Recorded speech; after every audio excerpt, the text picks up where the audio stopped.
Normalement, ça devrait être bon. Eh ben, bonjour à toutes les trois. Bienvenue Axel, bienvenue Sarah, bienvenue Perrine. Je suis très contente de vous recevoir dans cet épisode.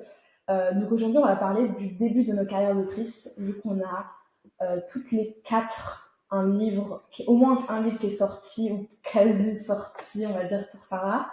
Du coup, voilà, on va parler un petit peu on va répondre aux questions des auditeurs et des auditrices sur le début de nos carrières d'autrice, comment, voilà, la sortie de nos premiers livres, comment on a vécu tout ça, les travaux tôt. Voilà. On a un bloc de questions, du coup, de questions posées par les auditeurs et par les auditrices. Qui veut commencer? Sarah, allez, tu as fait ton avant-première hier. Allez, tu poses la question. Comment envisagez-vous vos carrières d'autrice d'ici 10 ou 20 ans? Waouh. C'est très loin. Ah ouais. Surtout en première question, c'est la plus. En plus, elle vient de débuter notre carrière. Ouais, on vient de commencer. C'est fou de commencer par cette question-là. Ouais. En mode, comment vous voyez vos carrières alors? Genre, 10 ou 20 ans, moi j'ai vraiment beaucoup de mal à me projeter dans la Ouais. 20 ans, c'est impossible. Dans 10 ans, ouais. Dans 10 ans, genre 2034. L'âge que j'aurai dans 10 ans. 37 38. 38, bah oui. Aïe, aïe, aïe. Moi, j'aurais 30 ans dans 10 ans. Oh, tu sais que t'es si jeune. Mais oui. J'aurai 30 ans dans 2 ans. Non, moi dans 10 ans, j'espère que j'écrirai toujours. J'ai plein d'idées en tête en vrai, donc ça m'étonnerait pas. Mais j'espère que je pourrai vivre de l'écriture. Ok. J'espère que j'aurai pas besoin d'être game master à côté. Ouais. Ça, c'est cool, en vrai, comme job. C'est sympa. C'est pas un job très difficile, on s'amuse bien, mais c'est vrai que j'aimerais pouvoir être libre. Tu sais, quand tu vis de l'écriture, tu peux écrire de partout. Et pas avoir la frustration de te dire là je travaille, je peux pas écrire alors que j'ai trop envie d'écrire. C'est ça. Ouais, exactement. Donc ouais, dans 10, 20 ans, j'aimerais continuer à écrire et j'aimerais vivre sans mes écrits. Ok, et toi Perrine? Pareil du coup? Moi non, j'ai jamais voulu vivre de l'écriture. J'ai pas fait 8 ans d'études pour pas travailler derrière. En plus, moi le problème c'est que quand l'écriture ça devient un truc trop professionnel, ça me bloque et les deadlines et tout, je peux pas, c'est affreux. En fait, ça m'enlève le plaisir d'écrire. Ça, je comprends. Ouais, ça, le côté deadline, c'est un vrai truc. Quand j'ai eu ma première deadline du coup pour Dissident et que je devais envoyer le deuxième G du premier tome et tout, je me suis dit, mais jamais de la vie je pourrais travailler sous deadline, genre sur du long terme et tout, c'est impossible. Et en fait, je pense qu'au bout d'un moment, presque ça te sécurise d'avoir la deadline. Mais c'est après, quand c'est ton travail à temps plein, je pense que tu t'y fais. Mais c'est juste que j'ai peur de perdre la passion de l'écriture si je me mets à temps plein. Donc, mais par contre, c'est sûr que je vais continuer à écrire. Et si possible, dans 10-20 ans, j'aimerais bien avoir quand même fait une super carrière. Même si je travaille à côté, j'aimerais quand même que mes livres soient connus, qu'un maximum de gens lisent. C'est clair. Ouais. C'est le but. De toute façon, on n'écrit pas pour garder nos livres pour nous. On veut les partager. Ouais, bah ça dépend. Il y a des gens qui écrivent que pour eux, tu vois. Ah, mais quand on veut une carrière, comme là on parle de carrière, c'est souvent pour partager un maximum de personnes. Ouais, de fou. Et toi, Sarah, du coup? Dans 10 ans? Moi, un peu pareil que Perrine, dans le sens où j'ai fait des études, j'ai envie ça me sert. Ouais. J'aimerais beaucoup pouvoir faire des deux. Un peu d'ostéo, un peu d'écriture. Mais non, je ne dis pas non de faire l'écriture à temps plein. Seulement si je vends tellement que je n'ai pas à écrire tous les jours. Parce que je me rends compte là, dans l'écriture de mon tome 2, que d'avoir un rythme où il faut que je mette plusieurs heures par jour, au bout d'une semaine, en fait, je suis dégoûtée. Et après, pendant une semaine, je ne veux plus écrire. Mais c'est fatigant. Mais je pense que c'est la deadline qui fait ça. Parce que si tu avais le temps, je pense que tu prendrais quand même du plaisir. Mais là, la deadline, ça te... Ah ouais, je pense que la deadline joue. Mais il y a aussi le fait que ce soit... je sais pas, en fait, de pas pouvoir t'y mettre spontanément quand t'en as envie, tu vois. J'ai toujours écrit, je prends mon ordi, quand j'en ai envie, je le fais. Et là, comme c'est du taf, en fait, c'est le fait de devoir te mettre à ton bureau, te dire, mais là, je travaille. Avec la pression aussi. Mais ça fait pas de la passion, que tu dis. La pression, c'est compliqué. Moi, la deadline, ça, j'aime bien. Mais c'est vrai que moi, j'ai ce truc dans l'écriture du tome 2 où je me suis dit, j'ai peur de pas écrire la meilleure version de ce que j'aurais pu écrire parce que le temps en partie était assez court, finalement. Ouais. Mais ça me dérange pas pour le coup, la deadline. Mais il y a un peu, c'est la loi de Parkinson, c'est ça, la loi de Parkinson qui fait qu'en gros, globalement, tu fais un peu, tu fais à peu près la même chose, peu importe le temps que tu te donnes à faire. Et ça, je trouve que c'est un truc qui a un peu changé ma vision de l'écriture et tout. C'est en fait, si je me donne un an pour le faire, je l'aurais fait en un an, ou à peine plus. Mais si je me donne 6 mois, potentiellement, voilà. Et je m'en suis vraiment rendu compte, mon premier jet du coup de Dissident, du tome 1, je l'ai écrit en un an parce que je me suis donné un an pour le faire. Je me suis vraiment, hein, j'ai dit dans un an, je voudrais l'avoir fini. Je l'ai fini à un an plus une semaine. Et mon tome 2, je me suis dit, j'ai 6 mois pour le faire, je l'ai fini à 6 mois plus une semaine, quoi. Et parce que j'ai tryhard la dernière semaine en me disant, moi j'avais dit 6 mois, donc c'est 6 mois, et donc je trouve que les deadlines, ça aide aussi quand même à te dire, bon bah, à aussi forcer la procrastination et à te dire, puis quand t'as une deadline, ça veut dire aussi que t'es pro, t'as des. Donc, ouais, mais il faut la réfléchir en amont quand même. Parce que quand tu travailles à côté, tu peux te mettre une deadline de 6 mois, mais imagine, tu as un séminaire qui tombe d'une semaine et tout, en fait, ça te bouleverse ton planning, tu peux plus écrire, ta deadline, après, il faut que tu puisses. Oui, donc il faut être souple quand même, ouais, bien sûr. Et toi, du coup? Moi, dans 10 ou 20 ans, dans 10 ans, je pense pas que je serai à temps plein, parce que, genre, pareil, j'ai fait des études, enfin là, je rentre dans ma 4e année d'études et tout, et je voudrais que ça me serve, et surtout, je me vois pas, j'ai besoin d'être nourrie d'autre chose que l'écriture. Je peux pas juste rester chez moi H24 et écrire, parce que c'est pas possible en fait.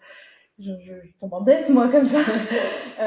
Même si j'adore ces moments de calme et tout, je suis quand même assez extravertie et j'ai besoin de contact, j'ai besoin de me nourrir d'autres choses, de penser à d'autres choses. Alors, l'écriture, c'est une passion pour moi, mais j'ai aussi d'autres passions, d'autres trucs qui m'intéressent. Donc en fait, j'ai envie de vivre aussi d'autres choses.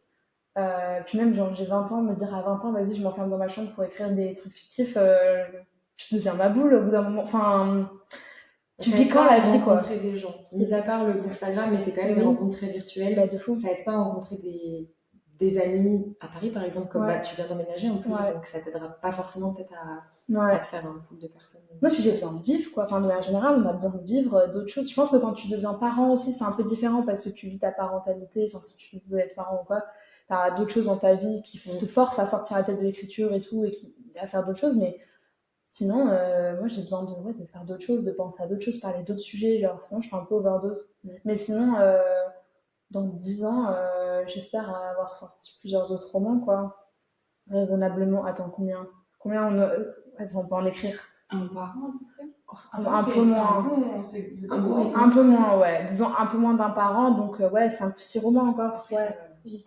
Quand tu te dis les délais, on a dit tous, sont tellement longs. Tu veux dire 3 mois pour écrire un tome 2 par exemple? Non, mais je vais prendre un truc de 150 000 mots par an à chaque fois. Non, 150 000 mots, faut arrêter. Au final, t'es payé pareil si t'écris un roman de 300 000 mots ou de 100 000 mots. Donc, mais ce que je veux dire, c'est. Non, je sais pas ce que je voulais dire. Ça va revenir. Mais c'est vrai que les one-shots, par exemple, ou les contemporains sont plus faciles à écrire, je pense, parce que bon, il y a moins de worldbuilding à inventer. Et t'as moins de réflexion sur le long terme, t'as moins de prise de tête de putain, j'ai un tome 2, machin. Puis t'as moins la lassitude des tomes 2, 3, 4. Moi, 2, c'est pas une lassitude, c'est genre putain, vas-y, pas que game, quoi. Genre, ouais, on retourne alors 2, que ça va, mais j'ai jamais écrit de tome 3, mais c'est ça, du coup, c'est ton cas. Ah, j'ai pas commencé, mais. T'en as marre? Franchement, j'en ai. Ouais, mais tu vois, pourquoi maintenant tout le monde fait des duologies? Parce qu'en fait, 3 tomes, c'est genre 4 ou 5 ans de vie, en fait, c'est trop. 5 ans sur la même histoire, tu fais un boulard, t'évolues trop aussi. En fait, je suis pas tant ça, j'adore mes personnages, j'adore mon histoire, mais c'est vrai que là, j'ai envie de faire autre chose. J'ai envie d'écrire autre chose, j'ai plein d'idées, et je suis un peu enfermée dans ce truc-là, parce que autant pour moi que pour les lecteurs, j'ai envie que ça se termine, tu vois. Mais c'est vrai que se mettre à écrire un tome 3, genre y aller, c'est compliqué. Il y a la pression de est-ce que les gens vont aimer, est-ce que Puis c'est la conclusion. Ouais, exactement, est-ce que la conclusion va être plus aimée par tout le monde. Oui, parce que forcément, une tome 3, t'as aussi une plus grosse conclusion que t'as un tome 1 et 2. Enfin, genre, t'as plus de portes à refermer, plus t'as de textes. Ah, il y a des portes, c'est un hôtel. Ouais, donc, moi, je me vois dans 10 ans, disons, à alterner entre genre l'écriture et d'autres choses, je ne sais pas encore vraiment quoi. Mais par contre, moi, je voudrais vraiment faire beaucoup de salons, beaucoup de trucs. Ouais. Tant aussi parce que j'aimerais avoir des enfants, qu'il n'y a pas cette pression-là aussi. Je pense que c'est beaucoup plus compliqué. Le jour où tu as des enfants, par exemple. Ça dépend. Si t'en as. Ouais. En bas âge, ça va être compliqué de s'absenter pour un salon. Ouais, mais si tous les week-ends, tu peux pas tous les week-ends dire démerde-toi à ta personne. En vrai, ça dépend, il faut trouver le bon partenaire de vie, je pense. Ouais. Et puis tu peux partir en week-end avec les enfants, en vrai. Et tu sais que les enfants, tu les trimbales partout, en mine de rien.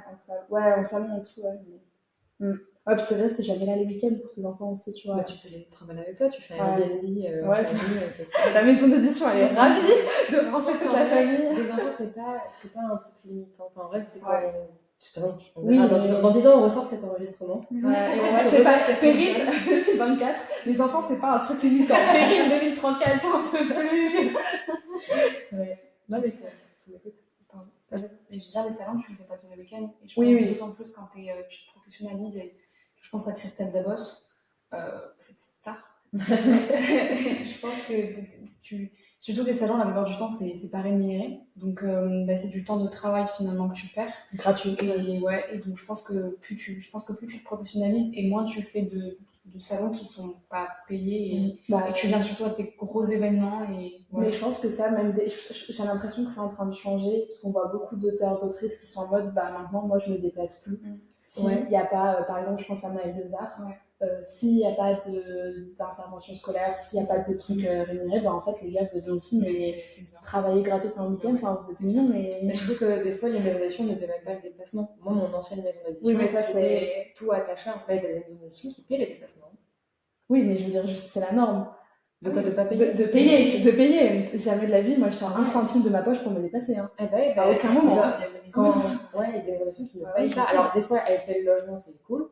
Mais sinon, le billet. Il n'y a pas que ça comme problème. On va en parler. Mais après, les petites maisons, c'est quand même pas courant qu'elles paient les déplacements des auteurs pour les salons, et trucs comme ça. Mais je pense qu'en vrai, ce truc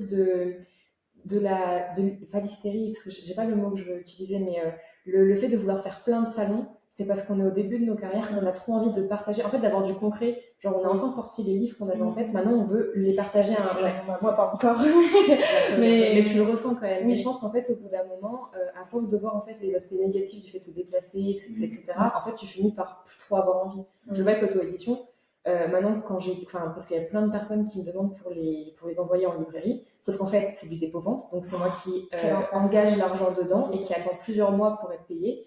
En fait, je me dis, je peux pas me permettre de dépenser 100 € pour les 10 exemplaires. D'un point de vue logistique et tout, alors qu'avant, j'en aurais rêvé, j'aurais envoyé à plein de librairies et tout, et en fait, maintenant, limite, ça t'angoisse. Ouais, pas ça m'angoisse, mais c'est plus négatif que du positif d'avoir mon livre en librairie en auto-édition. Ouais, en auto-édition, c'est trop de logistique. Donc je pense que c'est pour ça que les vieux auteurs, les auteurs qui sont là depuis des années et tout, ils font moins de petits salons et plus de très. Non, puis il y a aussi ce truc, je pense que on a envie de se prouver qu'on a réussi, on a envie de se prouver que notre livre il marche, on a envie de se prouver que les gens nous apprécient, on a envie de partager. Voilà, de partager, oui. Signer ton livre à des gens qui l'ont aimé, mais quel plaisir.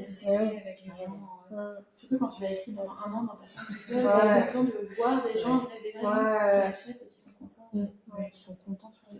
C'est même pas tant une envie de célébrité, c'est vraiment. Non, mais genre, il y a ce truc de vas-y, j'ai envie de le faire parce que t'as aussi, tu vois, tous les autres auteurs que t'apprécies qui le font, ou des auteurs que t'admires qui peuvent faire des trucs et tout, et t'es en mode vas-y, moi je veux trop faire partie de ça, tu vois, je veux trop vivre ça. Vivre une belle aventure. Voilà, c'est ça. Vivre ce genre de truc, quoi. Et puis aussi, les salons, c'est vraiment le moment de rencontrer des auteurs. Enfin, je sais qu'à Montreuil, j'en ai rencontré plein. Et c'est vraiment. Nous, on s'est rencontrés à Montreuil. Et aux Imaginales aussi, c'est des gros salons et c'est hyper cool de rencontrer des gens que tu vois sur Internet. Ouais. Donc, moi, d'ici 10 ans, je pense alterner l'écriture et le salariat, ou enfin, un autre job. D'ici 20 ans.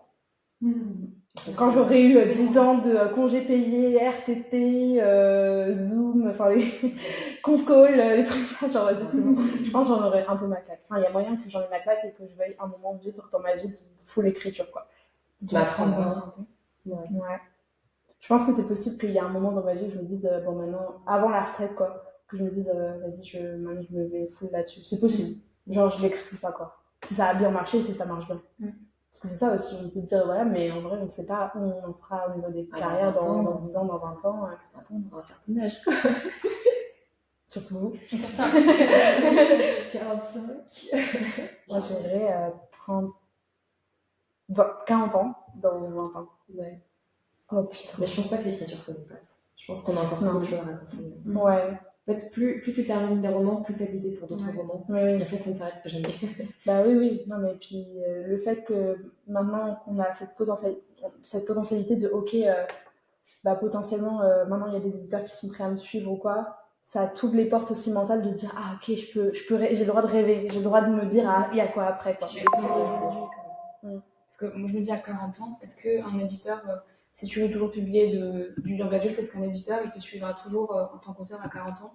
Je trouve qu'il y a très peu, mine de rien, d'auteurs, d'autrices qui écrivent du young adulte et qui ont cet âge-là.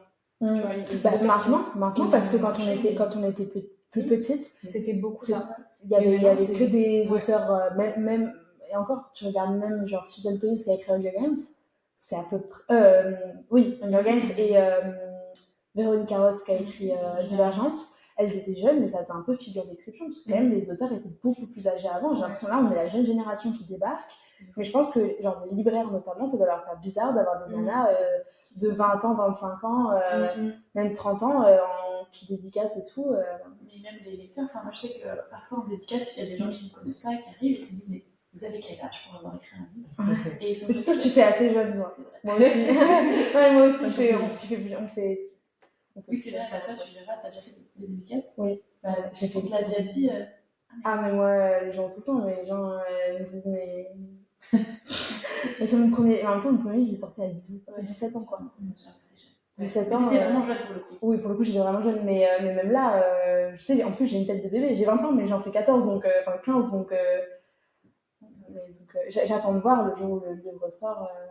Après, je pense qu'il s'habitue. Là, j'ai l'impression que vraiment le monde de l'édition il a énormément changé en l'espace de 5 ans. Ouais. Et c'est devenu tellement moins élitiste. Et même moi, à 19 ans, c'est le moment où j'ai commencé à écrire. J'ai toujours cru que l'écriture, c'était soit tu étais né Émile Zola, soit tu pouvais pas le devenir parce qu'en fait, c'était soit tu l'avais de naissance, soit tu l'avais pas. C'était un don, quoi. Et en fait, c'est un truc que tu apprends, mais comme les mathématiques, comme toute chose, en fait, comme le dessin et tout. C'est pas du talent. Alors, il y a des gens qui ont des facilités. Il y a des facilités, mais après, c'est t'exploites et tu travailles ces facilités, quoi. Ouais, mais je pense que on a toutes les facilités avec les mots de manière générale. Je pense que c'est quelque chose de. Ouais. Je sais pas, en vrai, je pense que c'est quand même pas mal. Moi, j'ai énormément travaillé pour apprendre comment est-ce qu'on structure une plume et tout, pour pas qu'elle soit lourde et tout. J'ai regardé tellement de conseils d'écriture. Moi, pas du tout. Genre, vraiment, au feeling.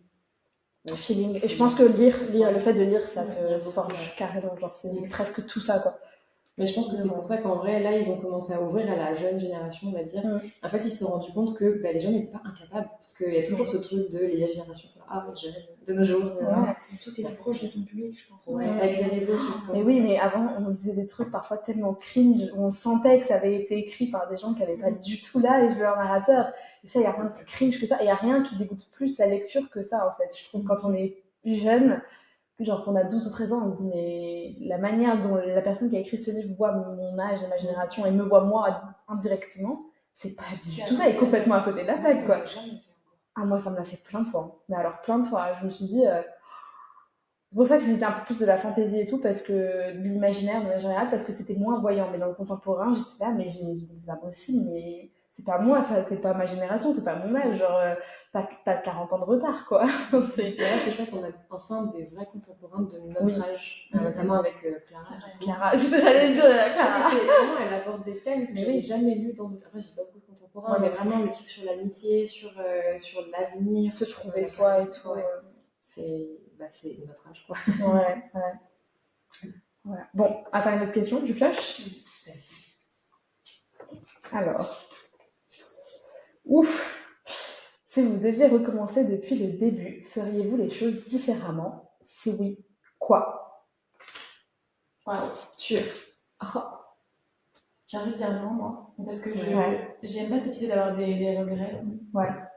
Et des remords.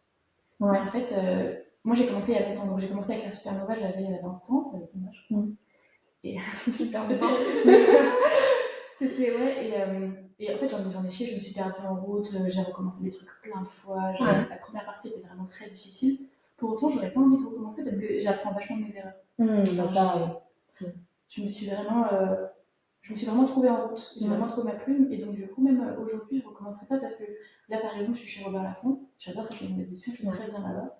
Et j'avais pas envie de changer, je me dis si j'avais changé, si j'avais fait autrement, peut-être que j'aurais signé chez quelqu'un d'autre, peut-être que tu serais pas aussi, tu serais pas au là et maintenant que tu as aujourd'hui et Moi, l'effet papillon, il est énorme.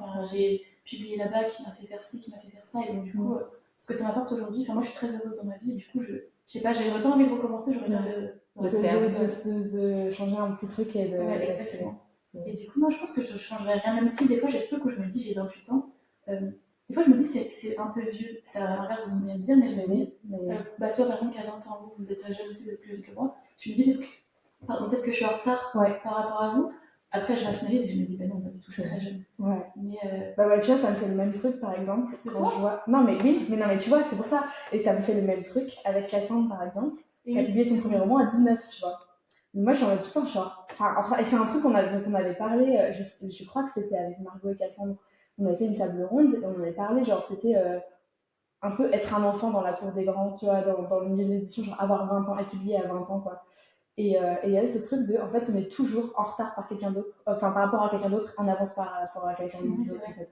Et genre, mais je comprends complètement ce truc de, bah, t'as la sensation que peut-être, et encore, on n'a pas le même âge, mais genre, je trouve que, je comprends, même, tu vois, même en étant ta jeune, entre guillemets, j'ai cette sensation aussi, tu vois. Mais il n'y a pas d'âge pour partager une histoire. Non. Vraiment, un livre, ça n'a pas de date de péremption. Il n'y a pas d'âge. C'est pour ça qu'en vrai, il ne faut pas se sentir en retard en avance. Ouais. Et ça, du coup, il y a des choses que tu ferais différemment. Parce qu'en plus, toi, est-ce que tu veux expliquer un peu, genre, le contexte pour les gens qui te connaissent pas trop et tout, ce que tu veux dire, ce que tu te sens à l'aise. C'est vrai que parmi les 4 personnes présentes ici, il y en a 3 qui ont signé un contrat d'édition dans une maison et qui l'ont toujours. Il y a une personne ici, moi. J'avais signé un contrat d'édition avec alors une modeste maison d'édition, elle était assez petite. Et en fait, pour vous la faire très très courte, ça s'est très mal passé parce que j'avais signé quand j'avais 22 ans. J'ai attendu 2 ans pour être publiée et au moment où ça commençait à arriver, on allait commencer le travail, ma maison fait faillite, donc on est revendu à des personnes qui étaient dans la maison d'édition. Nous, on a tout le... Parce qu'il y a des choses dont je peux pas parler, mais ça s'est vraiment pas bien passé. Il y a des choses qui ont été vraiment très mal faites et qui franchement mériteraient qu'on crie très fort par rapport à ça. Oui, on a crié très fort. On a crié très fort, mais plutôt en privé. Ouais. Mais donc la maison a été rachetée, ça a été un fiasco total et j'ai espéré. J'y ai cru parce que je m'attachais à ce contrat parce que je voulais être légitime. Tu voulais vivre ça? Ouais. Vraiment le petit tampon auteur publié dans maison d'édition, ça rendait légitime. Et en fait, je me suis rendu compte que j'avais déjà tout fait toute seule et que m'avait rien apporté mis à part des larmes et genre de la difficulté. Donc j'ai rompu mon contrat et je me suis publiée en auto-édition. Voilà. Et franchement, je referai tout pareil. C'est vrai? Tout pareil. Ça, c'est je signerai avec eux, je ferai les crises d'angoisse que j'ai faites à cause d'eux. Je pleurerai avec les copines au téléphone ou avant de rompre mon contrat, j'avais appelé Sarah et Clary, genre toute la soirée, on répétait ce que j'allais devoir dire à mon éditeur. En fait, ça m'a fait tellement grandir. Ça m'a tellement enlevé les paillettes du monde de l'édition. Et en même temps, je sais qu'il y a des maisons géniales, pour ne citer que celles que j'ai en tête pour l'instant, mais genre Gulfstream par exemple. En fait, maintenant, j'arrive à connaître les maisons qui font rêver. Bah, je pense que toutes les maisons, toutes les trois, on est très contentes. Moi, je peux pas dire, je suis hyper contente de la maison d'édition. Le livre n'est même pas sorti, genre. Mais pour l'instant, ce que j'ai et ce que je vois de copines autrices qui publient là-bas et tout. Mais après, chacun a ses difficultés, ses illusions. Oui, on a tous. Mais dans toutes les maisons, il y a des trucs qui. Ouais, mais c'est pas en fait, c'est pas rose, c'est pas des paillettes à chaque fois. Mais là, particulièrement, avec mon ex maison d'édition que je pense pas avoir le droit de citer, donc je citerai pas le nom, mais ça s'est pas bien passé. Mais franchement, moi j'en fais tout pareil. Et je suis très contente de m'être pris des claques et d'être tombée parce qu'au moment où je sais, pourtant je m'étais renseignée, hein, les maisons d'édition toxiques et tout, j'avais regardé un peu tous les red flags de l'édition pour pas tomber dedans. Mon ex maison d'édition se tenait hyper bien et pourtant on n'était pas à l'abri de faire faillite du jour au lendemain. Non, franchement. De toute façon, j'aime pas les trucs de retour dans le passé, si tu devais vivre ta vie depuis le départ, est-ce que tu referais les mêmes choix? En vrai, ouais, parce qu'imaginez, on perd la périne du maintenant. Ouais. Je suis tellement bien en ce moment dans ma vie que j'ai pas envie de me perdre. Moi, il y a des trucs que je fais un peu différemment. Enfin, c'est pas... En fait, c'est que maintenant, si c'était à refaire, c'est-à-dire recommencer là, à partir de là où j'en suis, je le ferais pas pareil. Et je le fais pas pareil. Par exemple, mais c'est surtout, moi, c'est plutôt dans l'écriture que dans l'édition. Dans l'écriture, genre, il y a des... pareil, moi, c'est con, mais c'est le truc de la planification. C'est bête, hein. C'est vraiment, parlons pratico-pratique, mais genre, moi, j'étais pas assez structurée. Et du coup, je savais pas où j'allais. Et du coup, j'étais en full angoisse de... en fait, genre, je savais pas où j'allais, donc je savais pas comment y aller. Et donc, chaque séance d'écriture, c'était limite une torture parce qu'en fait, j'ai l'impression d'aller toujours dans le mur. Et voilà, et en fait le fait de planifier, je pense, va m'enlever une vraie épine du pied et me simplifier la vie d'autrice, genre ça c'est un truc que tu as appris avec ce que tu as vécu avant. Oui, aussi. Si tu devais refaire le truc d'avant, bah, il faudrait te laisser justement le temps d'apprendre. Ouais, ce truc-là. ouais, je sais. Donc, ouais. Non, moi, pareil, je suis pas du tout. Je déteste. Enfin, je vis ma vie de manière générale pour ne pas avoir des regrets. Genre, c'est un peu mon mantra de vie de Après, ne on pas peut, avoir de on peut en regrets. avoir, il faut juste pas se les Ouais, coltiner pendant 3 ans. ouais. Mais non, je pense que je ferais presque tout. Je pense que j'irais plus vite. Genre, C'est déjà super. non, mais j'ai pris beaucoup de temps. Genre, entre le moment où j'ai eu la première idée et le moment où j'ai fini le truc, il s'est passé quasi 3 ans, tu vois. C'est pas plus mal. Et Ouais, en je vrai, sais, t'as mais. que 20 ans, hein. Ouais. C'est fou, hein, déjà. Ouais. Ça a pris des choses, hein. Ouais. Bah, ça, oui. Bah ouais. Et puis même recevoir, genre le podcast, ça a été la meilleure idée que j'ai eue parce qu'en fait, mine de rien, il y a les échanges genre officiels déjà qui m'apprennent beaucoup, beaucoup de choses. Genre, je prends beaucoup en fait des échanges et tout. Voilà. Et puis c'est aussi un prétexte, enfin, pas un prétexte, mais ça découle aussi sur des échanges derrière en off ou juste des amitiés du coup qui se créent et des trucs qui font que après, euh, c'est trop bien de pouvoir parler d'écriture, pouvoir s'entraider, pouvoir discuter et tout. Enfin là, ce week-end, c'était l'avant-première de Sarah. J'ai discuté avec plein d'auteurs, plein d'autrices et tout. On a parlé d'écriture pendant toute la journée. Et c'est trop intéressant, c'est trop enrichissant. Et ça, c'est vraiment le meilleur truc que j'ai fait, je pense. Ouais. Et toi, Sarah? Moi, je suis team, je changerais rien du tout. Ouais, Je pareil. suis Ouais. trop contente. En fait, toutes les 4. Ouais. Quand même, Franchement, même les périodes un peu plus compliquées où j'ai beaucoup aimé parce que moi, l'écriture, quand j'ai commencé à écrire, c'était toute seule de mon côté, cette passion secrète. Et juste ce petit morceau ouais, de moi que je partageais pas. Et j'aime trop parce que c'est en commençant comme ça que j'ai appris au fur et à mesure. Et c'est ce qu'on disait tout à l'heure, moi, j'ai jamais essayé de lire des livres, enfin, de lire des livres techniques sur l'écriture. Ah oui, non, non, Jamais essayé d'apprendre quoi que ce soit. J'ai juste écrit et par pur plaisir. Et c'est ce qui m'a fait comprendre beaucoup de choses en écriture. C'est ce qui m'a fait apprendre l'écriture. oui, tu En le fais à fait. l'instinct, en fait. Exactement. Et du coup, ouais, je suis trop contente de se dérouler. Il y a eu des périodes un peu plus dures parce que j'avais signé avec une première maison d'édition sur un ancien roman. Ça s'était pas bien terminé, quand ça avait à peine commencé, que j'avais repris mes droits. Enfin bref, c'était une période un peu compliquée. Mais quand je vois où je suis aujourd'hui, je suis trop contente. Franchement, je referais rien du tout. Tu changerais rien de tout. Non. Tu referais tout. Ah, pareil. Ok. Axel, est-ce que tu veux prendre la prochaine question? Alors, avez-vous eu des désillusions dans le monde de l'édition? Lesquelles? Alors, qui commence? Bon, je vais commencer. Vas-y. Ça va parce qu'elle vient de parler justement de son. Ouais, vas-y, Sarah. T'as des illusions dans le monde de l'édition, mais en général. Moi, du coup, je pense que la désillusion, ça serait lié à ma première signature en 2020. 2020, c'était, il me semble. 2020, non, ouais, 2021, il me semble. En fait, j'écrivais dans mon coin à cette époque-là, en plus c'était un roman, les romans que je postais sur Wattpad à l'époque. Et j'ai une amie qui m'a dit: Ah, tiens, il y a une maison d'édition qui vient de se créer, ça pourrait être super sympa et tout. Moi, je voulais pas. C'était une époque où j'avais vraiment l'envie d'être publiée, mais je savais que c'était pas le moment et c'était pas le roman. C'était un roman pour moi et je savais que c'était pas. Ça, c'est un vrai truc. Hein. Il y a des fois, tu te dis, j'adore ce roman et tout, mais c'est pas celui-là. Et c'est ok que ce soit pas celui-là. Tous tes romans ne sont pas faits pour être publiés. Alors, peut-être à partir du moment où t'es lancé, c'est un peu plus compliqué. Mais avant, genre, tout ne peut pas être un premier roman, je trouve. C'est bête, mais. Je suis d'accord. Ça, pareil, moi, ça a été un peu dur à accepter parce que du coup, j'avais une fiction sur la résistance française avant. Et il y a des moments où je me suis dit, quand même, il faudrait peut-être que j'essaye de le faire publier et tout. Puis en fait, non, c'était pas celui-là, c'est pas fait pour être celui-là, quoi. Ouais, la thèse de Mélodie, j'ai écrit, je savais que ce serait celui-là. Je savais qu'il serait. Pareil pour le Décidant. Ouais. Je savais que tu sais que c'est quel roman. Ouais. Et du coup, elle m'a quand même dit: Ah, mais vas-y, envoie-le parce qu'il y a l'éditrice qui te fait quand même un retour personnalisé. Et donc, je me suis dit: Ah, ouais, c'est vrai que pourquoi pas avoir un retour un petit peu plus pro que ceux que j'avais sur Wattpad. Et donc, j'ai envoyé. Au final, l'éditrice m'a proposé de publier le roman. J'étais pas trop. Je n'avais pas forcément très envie.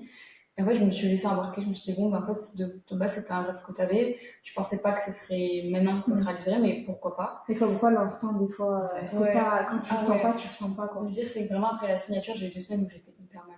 Vraiment comme si j'avais la sensation d'avoir fait une énorme erreur. Alors que les red flags, en fait, sont arrivés après. Parce que le premier appel avec l'éditrice, c'était genre, ça te vend du rêve. C'est pourtant une petite maison qui vient d'ouvrir, tu sais très bien que ça peut pas être de suite, voilà. C'est pas à chaque moment, quoi. Exactement. Mais là, ça parlait déjà de faire des reliés collector, de faire des box et tout. Enfin, c'est vraiment. Et c'était quand même il y a longtemps, hein, donc c'était Ouais. pas encore fréquent à l'époque. Exactement, c'était vraiment vendu. C'était vraiment vendu comme on a l'intention de faire quelque chose de très américain en fait. Aujourd'hui, voir directement Red Flag en fait. Ça pue de fou hein, quand ils créent des trucs comme ça, pas tenables. Et pourtant, je pense être quand même. Qu'ils n'ont pas l'habitude de faire, en fait. Ouais. C'est ça. C'est que si tu vois qu'ils l'ont déjà fait pour d'autres romans, Et bon, surtout, on va révolutionner et tout, non, ça pue parfait. Non, surtout quand c'est une petite maison d'édition. Et en fait, ce que j'ai appris plus tard, c'est que cette éditrice, déjà, c'était une autrice d'une autre maison d'édition, qui était une maison d'édition à compte d'auteur, qui en fait acceptait du coup tous les romans, donc elle n'avait aucun titre vraiment d'éditrice. Donc... Et ça, je m'en suis vite rendu compte parce que du coup, quand le premier roman est sorti, donc un mois après la signature du contrat, et que j'ai acheté le roman que j'ai lu, je me suis dit, wow, ouais, genre ça va pas. Ça va pas, la qualité du texte, la qualité de l'objet livre, c'est pas ça qu'on m'avait promis, tu vois. On te parlait d'une diffusion avec Hachette, on te parlait d'un imprimeur vraiment qui faisait. Ah, mais ça pue déjà. Quand une maison d'édition te vend comme argument, on est diffusé par Hachette.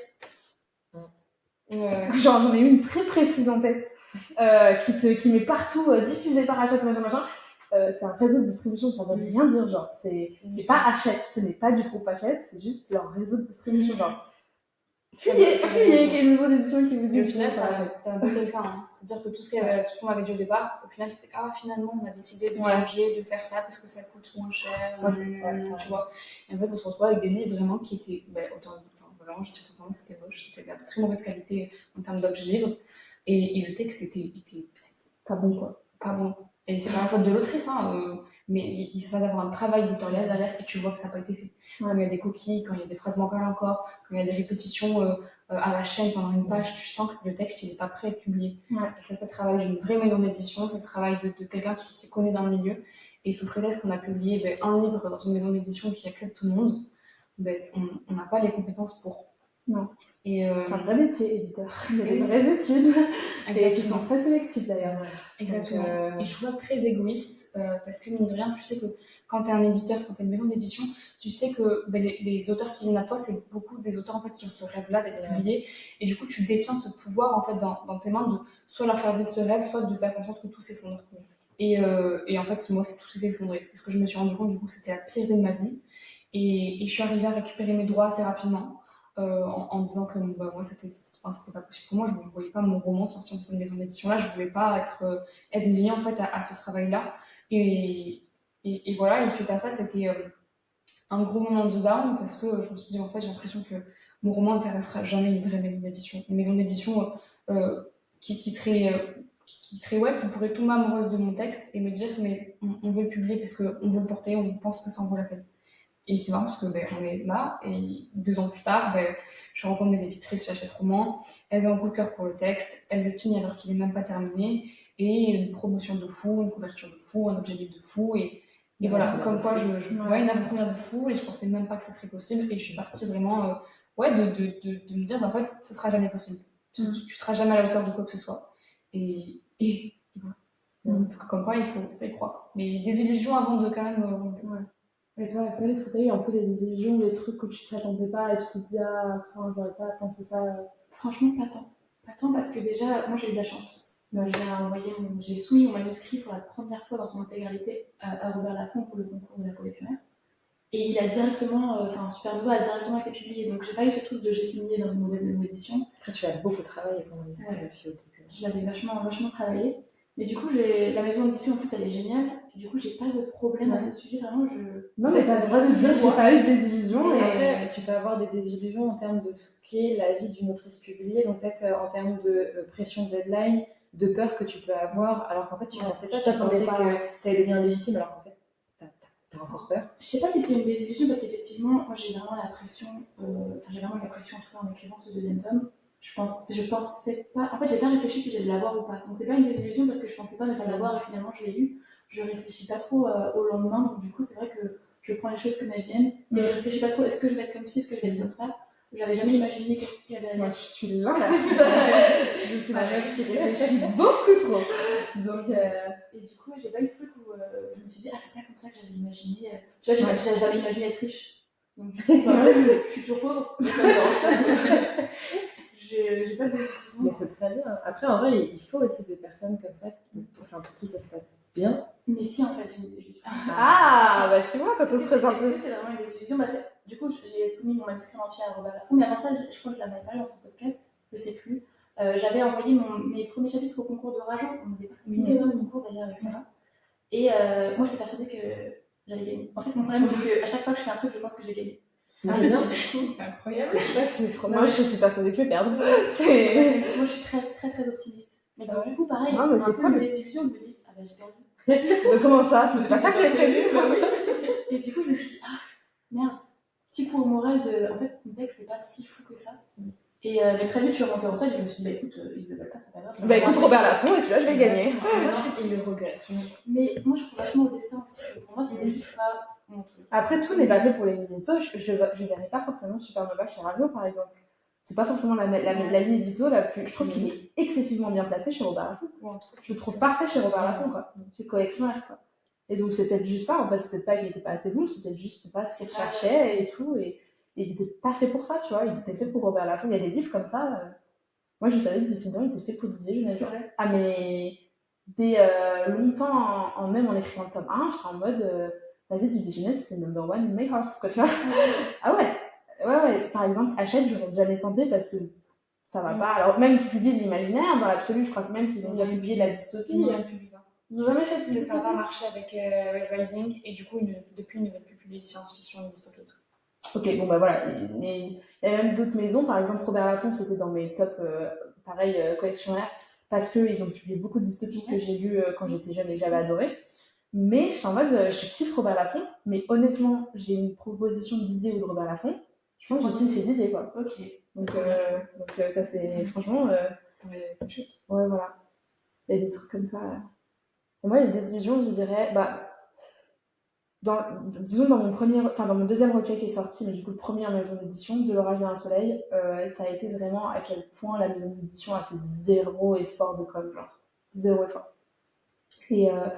Et à quel point aussi tout le monde n'est pas bien intentionné, même au point de vue des éditeurs. Genre pareil, ce truc de on te vend ça alors qu'on sait très bien qu'on va pas pouvoir le faire, mais on te le vend parce qu'on veut que tu signes et tout. Moi ça un peu ce qui s'est passé, genre ils ont essayé de revenir un peu sur des trucs du contrat, on s'était mis d'accord, et des trucs que j'avais fait exprès, genre signer, mettre à l'écrit dans le contrat. On a essayé de me le grignoter, je suis en mode bah non, en fait les gars, on s'est mis d'accord. En plus, si on s'est mis d'accord, c'est que j'y tiens vraiment, genre que j'ai mis dans le contrat. Ça, même des auteurs et tout, genre tout le monde n'est pas bien intentionné dans la sphère, même des auteurs Bookstagram et tout, enfin genre dans la sphère Booksta et tout, t'as des gens, même des lecteurs qui sont pas toujours bien intentionnés et tout. Ça, c'est un peu ma désillusion, me rendre compte. Genre là, typiquement, on parlait, tu m'as fait découvrir le concept de hatred que je ne connaissais même pas. C'est quoi? Immonde. C'est le but, c'est en fait des gens qui lisent un livre en sachant pertinemment qu'ils ne vont pas l'aimer. Et en fait, du coup, qui vont poster sur les réseaux, en fait, leur écrit en disant, voilà, qui vont commenter au fur et à mesure le roman, en disant, en le démontant. Alors, autant, parfois, c'est intéressant, enfin, même si le concept, vraiment, je trouve c'est assez haineux, quand c'est une question de représentation, ça reste quand même assez intéressant, parce que quand c'est par exemple une autrice blanche qui écrit avec des personnages qui sont racisés et qui, en fait, qui va mal le faire. C'est intéressant que les personnes concernées puissent montrer qu'il y a des erreurs qui sont faites et qu'il faut faire. Ouais, mais encore que, je dirais même presque que tu vas en privé dans ces cas-là. J'ai un peu de mal avec le fait de laver son linge sale en public et de dire comme ça. Oui, ça dépend. Si c'est insultant, si c'est fait insultant, si c'est fait de manière pédagogique à montrer que voilà, il y a des petits soucis dans ce livre. Non, mais même, on fait ça pour ça que les gens le mot. Parce que le mot, c'est vraiment hate. Ouais, mais le problème, c'est un livre que tu n'aimes, que tu ne vas pas aimer. C'est pas genre détester, c'est la haine. En fait, ça induit un truc de haine et donc un truc de violence, de vengeance, d'acharnement. Lire un livre pour avoir une critique, il y a des livres, hein. En plus on le fait déjà au lycée, genre le truc, genre Belle Amie par exemple. C'est un livre qui est horrible à lire parce que franchement le personnage il est détestable au possible.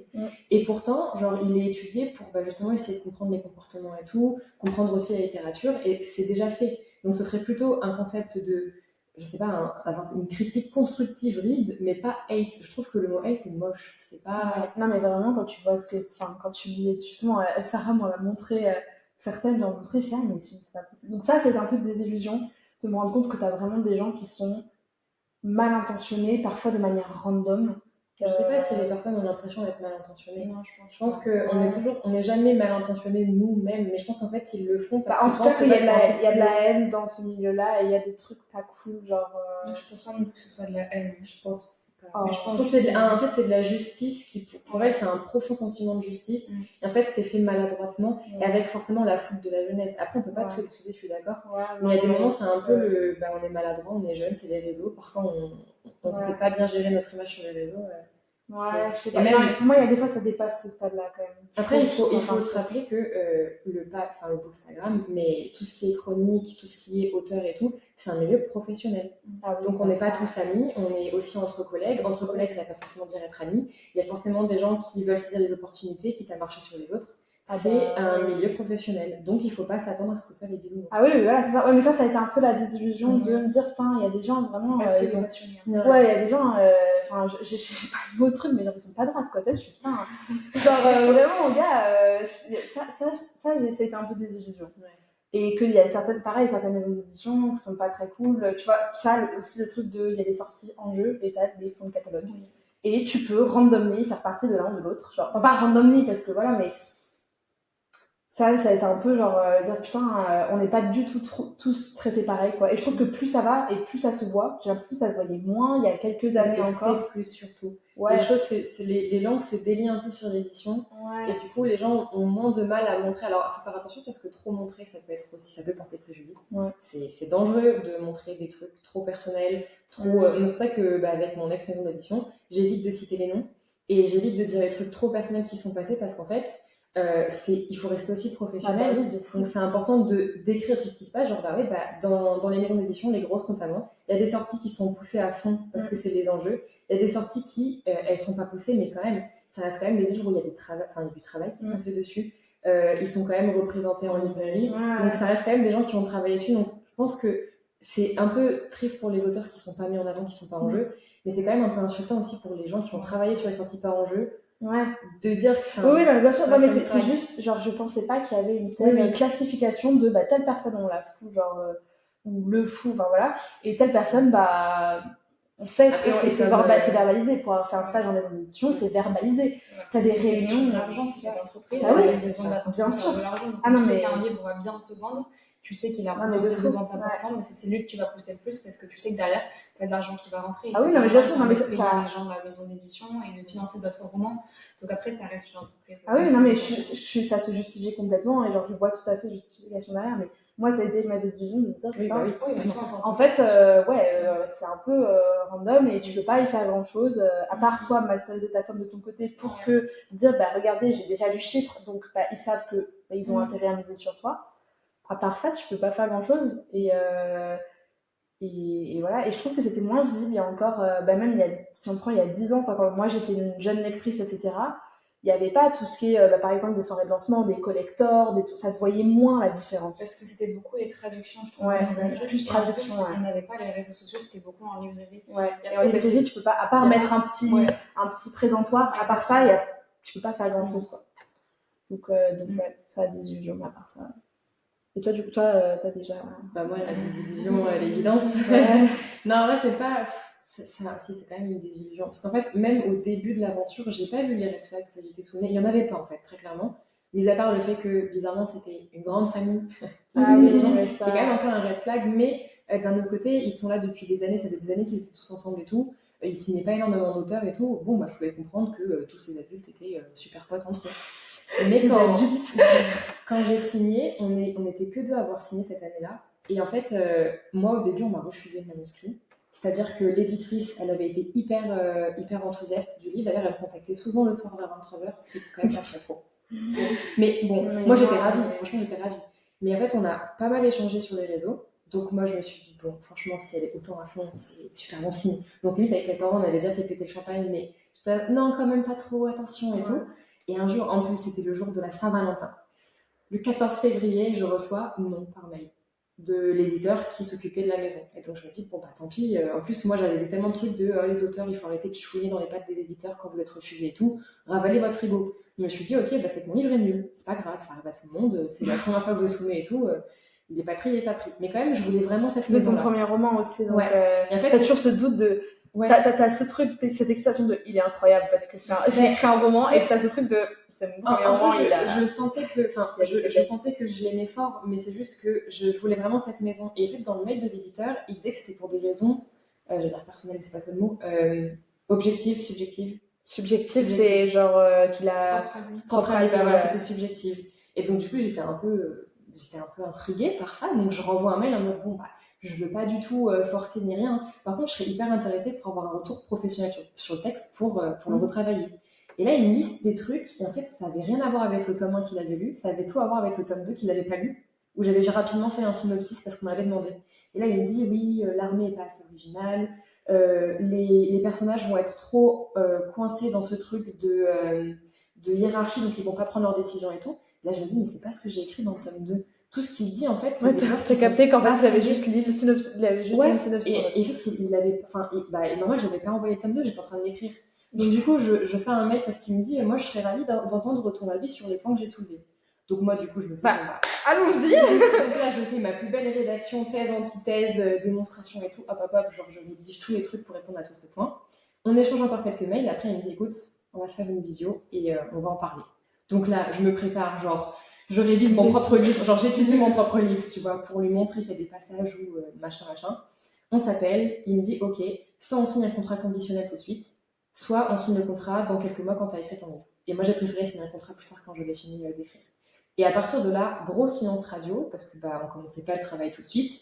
En fait, c'est à partir de là que ça s'est un peu dégradé. Donc, en fait, même au début où ça a l'air d'être chouette, quand je vous raconte comme ça, j'ai sourire et tout, mais en vrai, même au début, moi, je l'ai trop mal vécu. Le truc de l'éditeur me dit non. Après, finalement, c'est un oui. Mais c'est un oui si le tome 2 nous plaît vraiment et que tu nous as pas menti. Donc, j'avais la pression et tout. Finalement, je signe. Un an après, la maison se casse la figure. Je reçois le fameux mail en mode bon, triste nouvelle, et on ferme les portes. Horrible, franchement. La fête, c'est une désillusion, mais plus en mode je l'ai hyper mal vécu parce que c'était un rêve qui se cassait la figure petit à petit, en plus, quoi, brique après brique. Mais il n'y avait pas vraiment de truc négatif. Après, le négatif est arrivé. Quand la maison a été rachetée, là, on a été racheté par quelqu'un de mal intentionné. Enfin, quelqu'un de pas compétent, je pense. Si je peux mais t'as une forme de mal intentionné, c'est-à-dire tu sais que tu veux. Enfin, tu sais, ou alors si tu sais pas, c'est. Mais je pense qu'ils avaient des bonnes intentions au début, mais en fait, ils avaient juste pas compris que c'était une charge de travail de fou. La personne qui nous a racheté n'était pas éditeur, il était scénariste. Déjà, à partir de là, c'était pas le bon métier.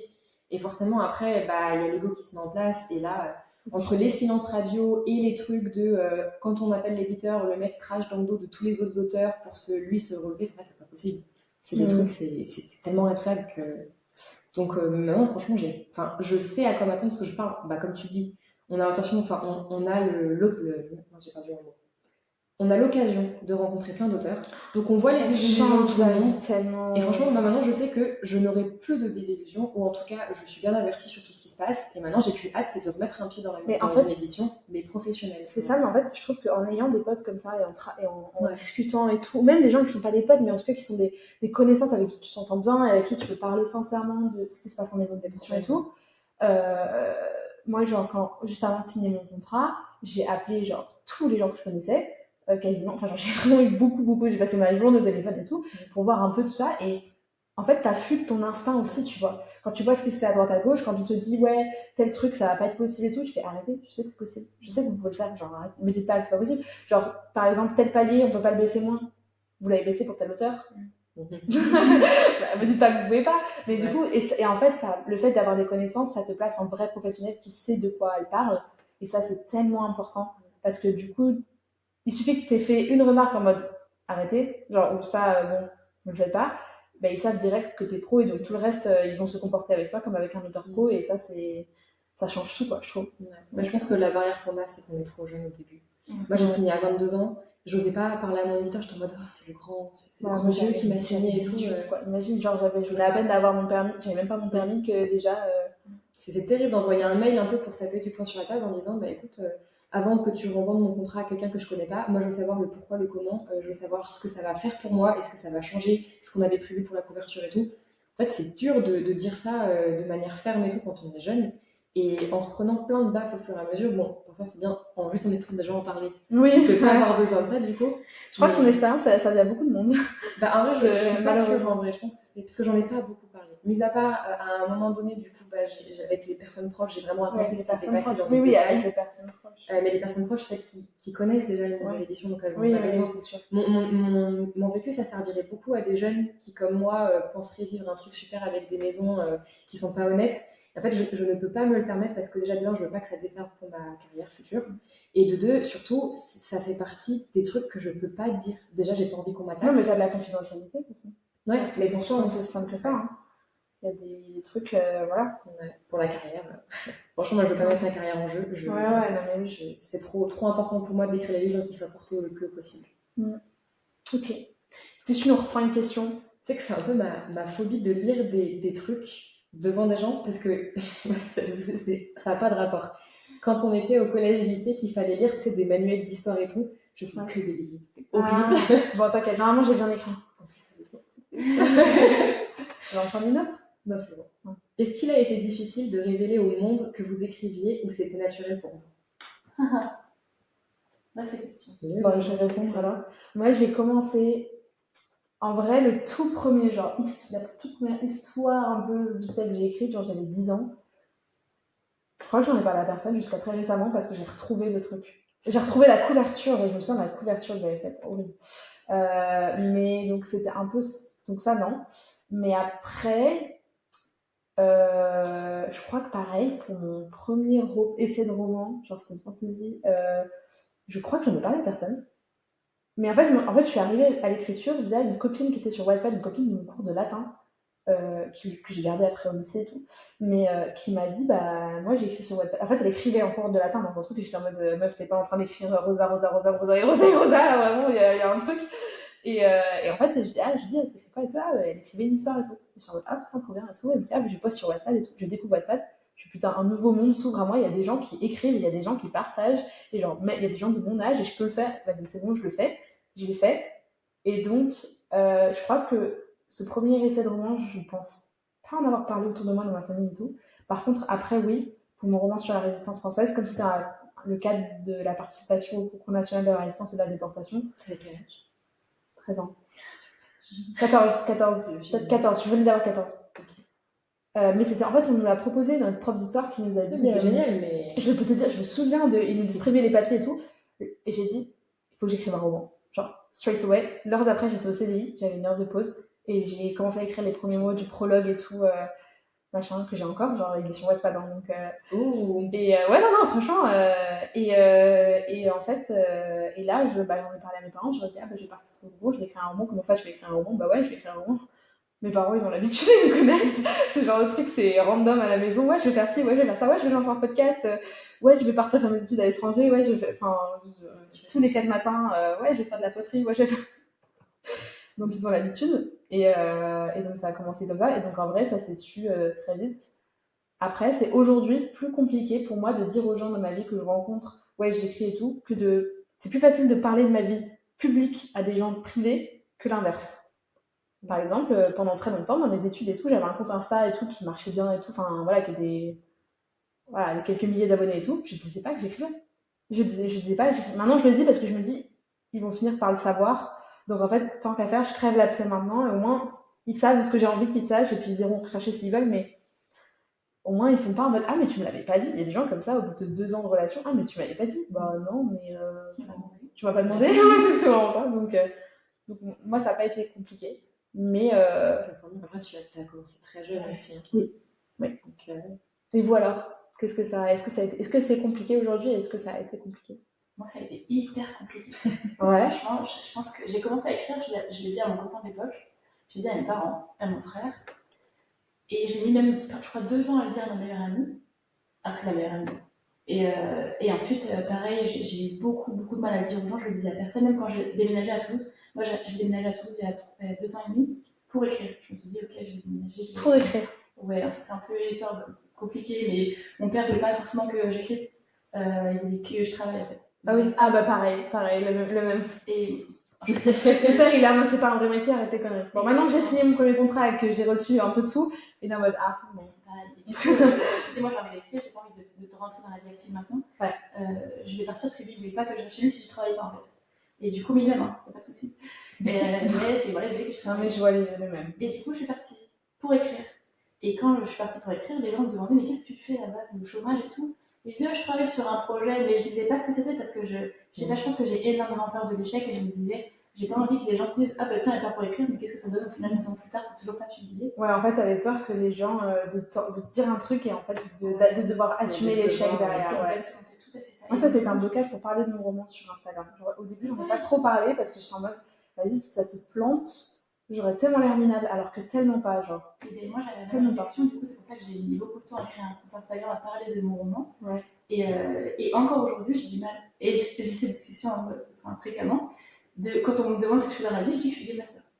Alors que c'est vraiment pas ce qui me passionne, tu vois. Moi, je vis pour l'écriture. Et je pourrais dire que je suis écrivaine parce que finalement, j'ai un peu cette légitimité. J'ai écrit un roman, il est publié, tu vois. Je pourrais dire que je suis écrivaine. Et j'y arrive pas. Genre, si on me demande, mais pourquoi tu fais quoi à côté, là, je vais le dire sans Comment souci. ça dirait deux, peut-être? Ouais, moi, je dis les deux. Je suis ça et ça. Voilà, moi, je suis étudiante et puis à côté, j'écris des livres. Mais j'ai vraiment du mal. Après, ça ne dort pas, ma bouche. C'est vrai. Je suis game master et et j'ai vraiment beaucoup de mal à le dire et je sais pas pourquoi. Et vraiment, on me donne des paris, ok, la prochaine fois que tu présentes à quelqu'un, tu dois le dire. Et du coup, là, c'est mon pari, la prochaine fois que je rencontre quelqu'un, Allez, on est témoins. Mais ouais, je sais pas pourquoi. Je saurais pas expliquer, mais j'ai beaucoup de mal à. Parce que l'écriture, c'est hyper intime. Hein.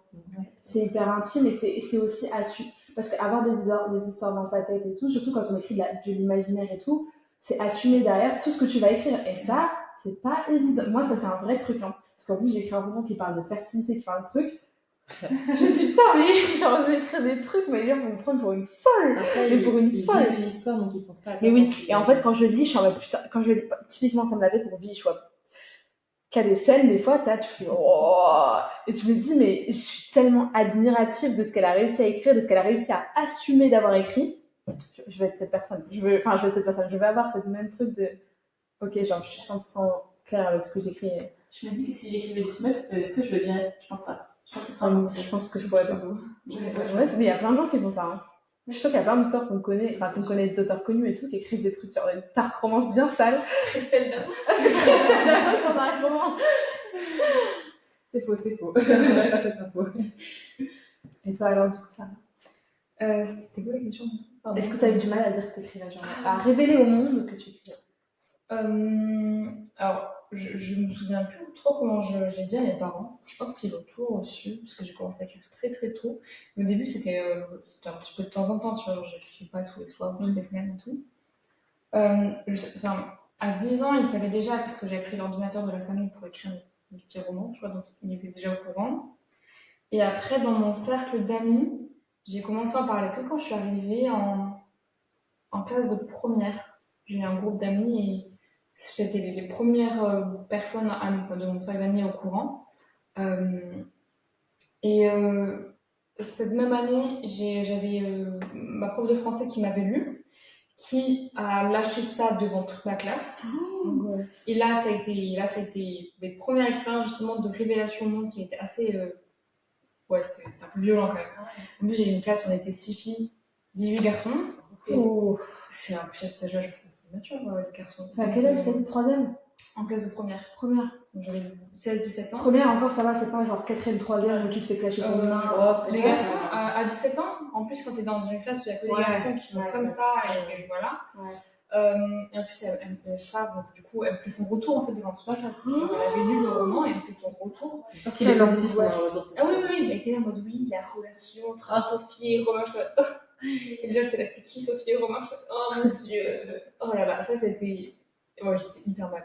Je pense que ça m'a peut-être plus facilement après permis d'en parler. Une fois que ça s'était fait, tout le reste ça passe quoi. Ouais, voilà. Enfin, dans mes études sup là, j'ai fait une première année de classe préparatoire en cinéma après le lycée. Et en vrai, là, c'était facile parce que c'était beaucoup aussi de gens qui écrivaient alors plus des scénarios et tout. Mais comme tu te sens entouré de gens qui aiment la création, tu t'en parles plus facilement. Et là, dans mes études d'ostéo, pareil, j'avais que mes amis proches qui savaient, c'est-à-dire genre 4 personnes. Et en fait, c'est l'année dernière, quand du coup j'avais déjà signé mon contrat, que je devais écrire mon roman, pendant les pauses, pendant les repas, les cours parfois, j'avançais, enfin voilà, je faisais ma petite vie dans mon roman et que là, les gens commençaient à s'intéresser et que j'ai commencé à le dire. Et Pareil, moi, c'est en supérieur que les gens au lycée, les gens savaient que j'écrivais. Mais en fait, j'étais aussi dans un lycée où il y avait beaucoup, beaucoup de gens qui avaient des projets un peu ouf. Enfin, genre un peu hors du commun. Genre tout le monde avait un peu son projet, un peu genre. Voilà. Et du coup, je pense que c'était un peu banal d'avoir tout le monde est en mode ouais, ok, moi j'écris. L'autre elle fait ci, l'autre elle fait ça, l'autre elle est championne d'escrime, l'autre elle est. Il y avait un peu ça quoi. ouais, mais je trouve, enfin, j'ai un petit peu eu ça au lycée en mode ah, c'est cool. Et tu sais, ça se termine là comme si les gens ils savaient pas vraiment ce que ça Ils ont impliquait. pas, ouais, non. Ouais, Et là, par contre, j'ai beaucoup plus de questions de gens qui s'intéressaient. En soi, genre, j'ai toujours eu des réactions qui sont très positives, on va dire. Les gens s'intéressent sincèrement, ils sont gentils, etc. Mais, mais ouais, c'est vraiment en études sup là que les gens commencent à s'en rendre compte. Et puis, quand j'ai signé mon contrat et que ça fait dur aussi. Et que les personnes de ma promotion ont commencé à trouver mon second compte Instagram, du coup, celui d'autrice. Mais là, tu vois, j'ai des profs qui se sont abonnés. Tu vois, ouais, ça, moi j'ai eu ça aussi. j'ai des profs qui ont créé un groupe de golf. Ouais, genre des amis du coup, qui sont profs à mon école. Bon, il faut le golf. Et ils ont un compte Instagram de golf. Et genre, je vois que ce compte Instagram regarde toutes mes stories. Du coup, je me dis, mais c'est quel prof qui vient de checker ce que je fais? J'ai un autre prof. Au moins, faites-le sous votre vrai nom, que je sache. J'ai un autre prof qui est sous son vrai nom. Et c'est marrant aussi parce qu'à l'école, quand je discute, parfois j'ai des profs qui me disent ah oui, toi, t'es celle qui écrit, je sais qui t'a dit ça. Moi, j'ai tous mes profs de lycée qui me suivent. Qui regardent mes stories et tout. Qui répondent à mes stories et tout. C'est trop mime en vrai. Et puis les gens aussi de la promotion qui sont pas forcément des amis en fait, qui sont plus des connaissances et tout. Et je trouve que c'est hyper perturbant parce que je montre une toute autre facette de moi quand je fais mes petits réels humoristiques et tout, tu vois. Genre, des fois j'ai honte en pensant à eux et après je me rappelle, je me suis dit c'est ce que t'allais faire. Surtout que Booksta, c'est un truc que j'ai envie tellement de fois dans le podcast, mais Booksta c'est une sphère, c'est une secte. On a notre code, on a notre truc, et en fait, les gens ils nous prennent un peu pour des zinzins en dehors, hein, quand même, faut le dire. Genre, ils sont un peu en mode c'est quoi ces trucs chelous là. Et du coup, mais je pense aussi, du coup, les gens passent un peu leur chemin, les gens qui connaissent pas trop cette sphère et qui s'y intéressent pas vraiment. T'es un peu protégé par ce fait de, c'est un peu, les gens comprennent pas trop, ils sont en mode, là, chelou un peu. Donc, protège un peu. Et toi, pareil? Et ben moi, j'ai jamais écrit quand j'étais petite, donc t'as commencé. J'ai commencé. En fait, j'ai toujours eu cet aspect créatif, donc j'avais vraiment mon petit jardin secret de création, de machin. Et j'ai commencé quand j'étais en prépa, parce que avant j'étais dans le domaine du livre, mais je faisais plus des couvertures pour les auteurs sur Wattpad. Donc là, j'étais un peu la graphiste de Wattpad. Oui, c'était déjà sous le nom L'Orage. L'Orage, ouais. Mais je me souviens de toi à l'époque. Mais je me souviens de toi à l'époque. Mais même Sarah, je suis quasi sûre de t'avoir déjà croisé sur Wattpad, genre 2010, enfin 10 plus quelque chose quoi. Okay. T'as commencé quand Wattpad? 2015. Ouais, franchement, je suis quasi. Tout à l'heure, quand tu parlais de Wattpad, j'ai eu un flash je suis quasi sûre de t'avoir déjà vu sur Wattpad à l'époque. Moi, je faisais beaucoup de concours et tout, genre j'organisais des concours, j'ai gagné beaucoup de concours surtout. En fait, une fiction historique, la moitié du temps, c'est des trucs un peu claqués sur Wattpad. Et comme moi, j'arrivais en fait avec un vrai roman, si tu veux, parce que je l'avais écrit pour un concours autre. Du coup, il se démarquait quoi. Ouais. Et du coup, voilà. Et donc, je me tenais beaucoup. Enfin, à l'époque, sur Wattpad, j'étais très active. Mais je me souviens, Laura, je me souviens de ton. Et du coup, c'est là où je partageais des couvertures. En fait, c'est là où j'ai compris qu'on pouvait apprendre à écrire. Ouais. Et en fait, depuis très jeune, j'inventais des histoires. Donc, je faisais du worldbuilding en fait. Mais je passais jamais l'étape pour écrire parce que j'écrivais genre 3 phrases, j'étais en mode. Et j'arrêtais. Ouais, c'était un monde. En fait, c'était un peu ton monde imaginaire, quoi. Je savais pas comment écrire, surtout. J'arrivais pas et tout. Et après, j'ai appris avec les conseils d'écriture sur Wattpad qu'on pouvait apprendre. Et là, comme j'adore apprendre des trucs, j'ai appris. Et 8 ans d'études, pas pour rien. Bien marché. Comme les maths, moi, je suis un peu matheuse, donc j'aime bien en fait avoir une structure très claire de trucs. Ok, cette propriété-là te permet de faire tel truc en maths. Pareil en écriture. Si tu veux avoir une plume fluide, t'évites de superposer, de cumuler plein d'adverbes, cumuler plein d'autres trucs, etc. Mon problème, c'est, comment elle dit, les phrases emboîtées. Je fais trop de phrases emboîtées. C'est mon truc. Ouais, des phrases un peu des fois où t'es là, t'es des bidules de enfin bref, tu viens en couple simple, clair. C'est efficace, souvent quand c'est efficace. C'est ce qui est trash à l'écriture.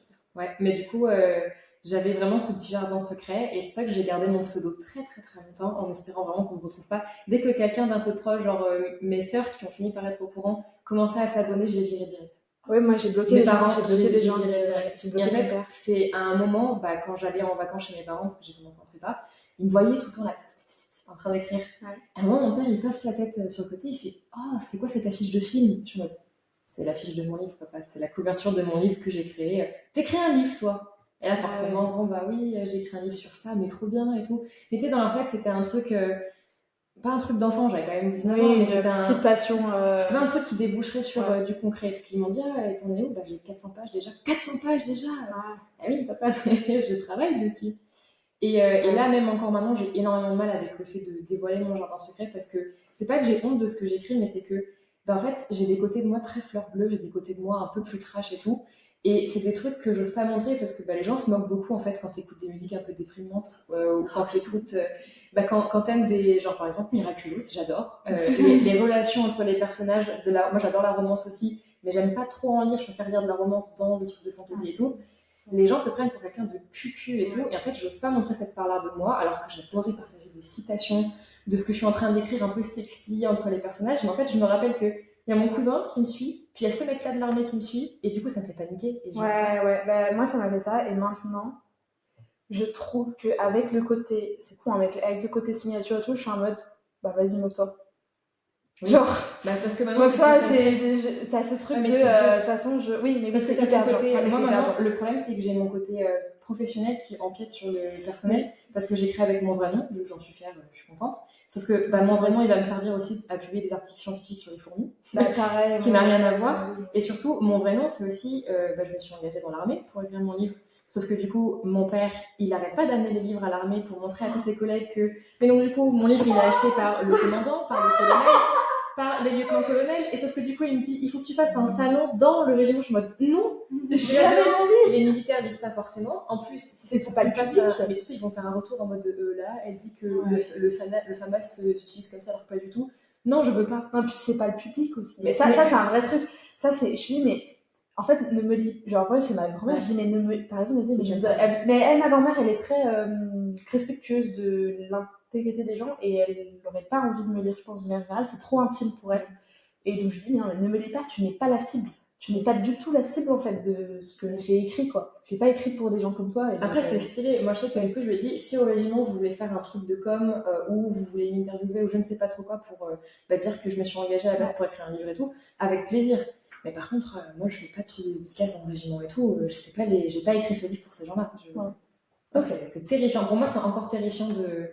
Moi, un peu, mais de moins en moins, je trouve. À partir du moment où t'es publié et tout, de toute façon, je me dis, ok, là, à partir dans un an, il va y avoir mon livre en librairie, il va y avoir des profs, des trucs, des machins, des anciens harceleurs de collège qui vont tomber dessus. Tu vois, genre, tu fais pas. Les gens sont stylés. Le JT de TF1.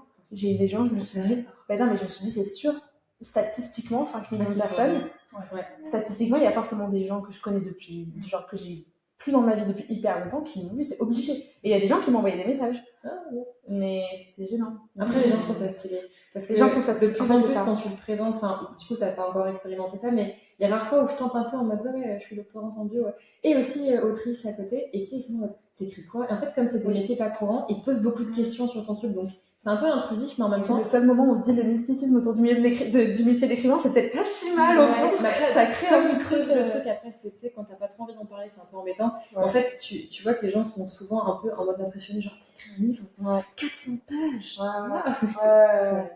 Il faut, donc c'est chouette. Moi, je vais reprendre une question parce que je vois que l'heure tourne. Alors. Ouf, ça tombe pile poil. Arrivez-vous à faire cohabiter vos vies d'autrice avec le reste? Et comment? Moi, j'ai plus que mes vies d'autrice pour l'instant. Après, je suis un peu peut-être. T'as quand même vécu partiel, machin. Ouais, la fin de mes études a été compliquée. Du coup, j'avais autant en quatrième année, c'était une année chill. Et en plus, les cours magistraux, il y a beaucoup qui n'étaient pas obligatoires, donc je n'aime pas. Donc, du coup, pour finir l'écriture de mon roman, ça a été. La cinquième année, elle a été horrible. Horrible parce que c'était une année, dernière année. C'est une année hyper dense où j'ai un volume horaire très très long. Enfin, c'est des journées de 7h30 à 20h. J'avais les cours aussi le samedi. Enfin, pas tous les samedis, mais certains samedis. Et faire les corrections édito du roman à côté. Il y avait aussi l'écriture du mémoire de fin d'année. Donc, c'était hyper stressant, c'était hyper difficile à gérer. Je suis pas arrivée à. Ne recommande pas. Bon, en soi, je regrette pas. Encore une fois, c'est à refaire, je referai, tu vois. J'y suis arrivée, j'ai eu mon diplôme, mon renvoi sort dans 2 jours. Oui, mais je suis trop contente, tu vois. Mais j'ai fait un burn-out, voilà. Mais. Et c'est pas. Moi, c'est un truc que j'ai fait madame, newsletter là-dessus. Genre, le burn-out, c'est pas du tout le truc sexy que. Genre, tu vois, une grosse épave, tu sens comme de la. Ah oui, non, tu peux, tu sais, on est libre au podcast là.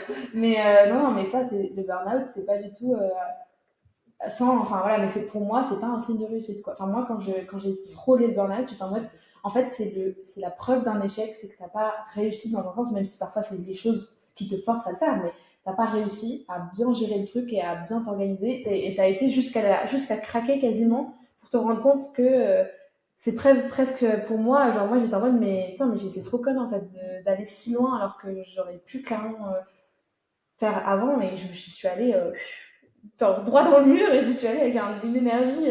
Ça dépend quand t'as la possibilité de t'organiser. Moi j'étais déjà organisée, mais c'est juste que c'était trop par rapport à ce que quelqu'un peut gérer, et après moi aussi à ce que je suis capable moi émotionnellement de gérer, c'est-à-dire que quelqu'un avait la même situation, il aurait peut-être géré mieux que moi parce que sa capacité émotionnelle. Mais là c'est énorme ce que t'as fait, hein. Je pense que non, c'est pas vrai, je suis très anxieuse, je suis très stressée. Je pense sincèrement que quelqu'un qui n'a pas autant d'anxiété que moi aurait pu mieux gérer.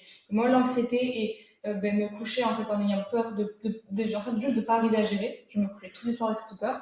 Je dormais hyper mal, donc le lendemain matin, tu te lèves, t'es fatiguée, tu tapes une journée. En plus, j'avais des évaluations surprises à l'école. Enfin, c'était horrible, et je suis contente que ce soit terminé, et pour l'instant, je suis plus que autrice, et jusqu'à au moins la fin de l'année. Et après, moi, j'ai un peu pareil, parce que Dublin, ça a été, du coup, je suis partie en année à l'étranger, et j'ai écrit, j'ai fait toute ma réécriture, quasiment un G1. Franchement, c'est quasiment du premier G, en 6 mois, parce que j'avais ma deadline. Maintenant, je peux en parler.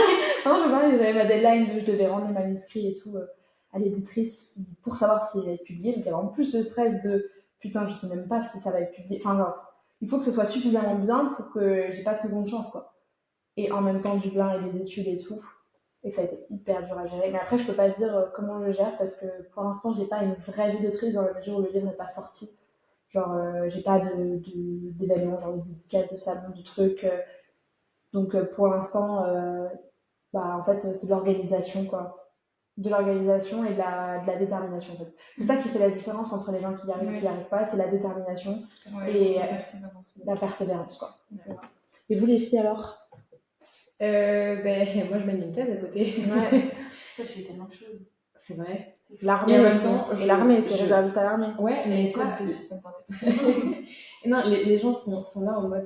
Et des illustrations, t'es illustratrice aussi. Attends, il y a des choses. Attends, on a oublié, ouais. Mais justement, un petit truc sur ça, du coup, c'est que c'est ma vie déjà de 1. Donc, comme là, je suis en thèse et que mon copain vit à Dijon parce qu'il est en thèse aussi, je suis toute seule chez moi. Je vis une vie d'étudiante à 25 ans. Donc, en gros, je fais ma thèse la journée. Comme ma thèse est hyper permissive, je peux me permettre d'accélérer le rythme en écriture en rentrant plus tôt de la thèse. Tu veux dire enregistrer des podcasts alors que t'es censée être en thèse? Exactement, parce que en fait, mon travail de thèse, c'est moi qui gère, je suis ma propre patronne. Donc, en fait, j'ai beaucoup de chance sur ça.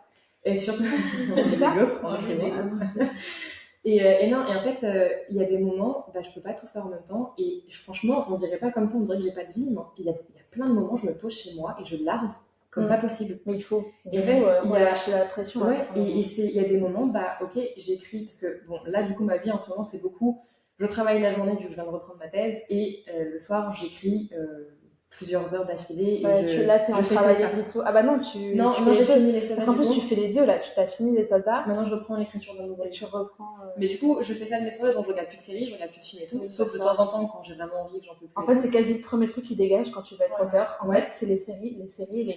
Et tu peux toujours regarder de temps en temps, t'es pas obligé d'écrire tous les jours. Oui, mais en fait, tu vois, moi je me rends compte, c'est le truc, parce que moi je pense qu'on a tous, en fait, on a tout le monde, je pense, dans le milieu d'écriture, ce truc un peu addictif, vu qu'on est très motivé et tout. On est des personnes un peu, forcément pour y arriver, il y a un peu ce critère de faut être un peu obsessionnel. Ouais. Et donc, moi, quand je regarde une série, je regarde pas une série, je binge-watch, je défonce une série. C'est quand même, voilà. C'est sûr qu'il y a des périodes où t'écris plus tôt. Et en fait, je pense que chacun s'organise comme il veut. Et ça, c'est une question un peu piège, parce que Les gens après ils ont l'impression qu'il faut écrire tous les jours, il faut s'organiser comme tout le monde. Moi quand j'étais à la fac et que j'avais des partiels, ma semaine de partiel, je ne faisais que du partiel. Je n'écrivais plus. Mais tu peux pas écrire quand tu es stressé et tout, tu peux pas même te en foirer tes conférence partiels. là des fois j'ai des conférences et tout, je vais devoir faire un talk devant des gens en anglais, désolé mais 2 semaines avant je ne fais que ça, je suis en mode stressée et tout. Il faut arriver à s'organiser, mais aussi il faut se laisser aussi le temps de vivre. Il y a des moments, tu ne peux pas écrire tous les mois. Il y a un mois, tu ne vas pas être à fond, tu ne vas plus écrire. Il faut être conciliant avec ça. Et persévérant. Mais vraiment, chacun s'organise comme il peut. Et il y a des gens, du coup, qui viennent me voir de temps en temps en message privé en disant moi, je commence une thèse et tout. Ça me rassure de voir que tu as le temps de vivre et d'écrire et de sortir avec tes copines et tout. Mais une thèse, vous n'allez pas partir en prison pendant 3 ans. Hein. Toi, tu gères ta thèse et ta dose de travail, tu la gères quand tu veux.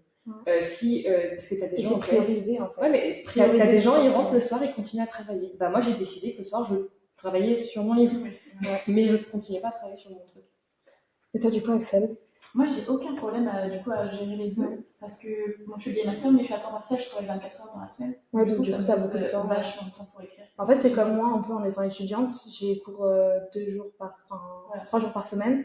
Et donc, tout le reste du temps. Après, elle a plus de partiel, du coup. Oui, voilà. Mais moi, j'ai pas un partiel. Mais par contre, je vais avoir des films à faire, quoi, tu vois. Donc, du coup, c'est aussi balancer le travail perso que tu as avec l'écriture. À quel moment tu fais l'un et l'autre. Enfin, c'est facile aussi de procrastiner l'un pour l'autre.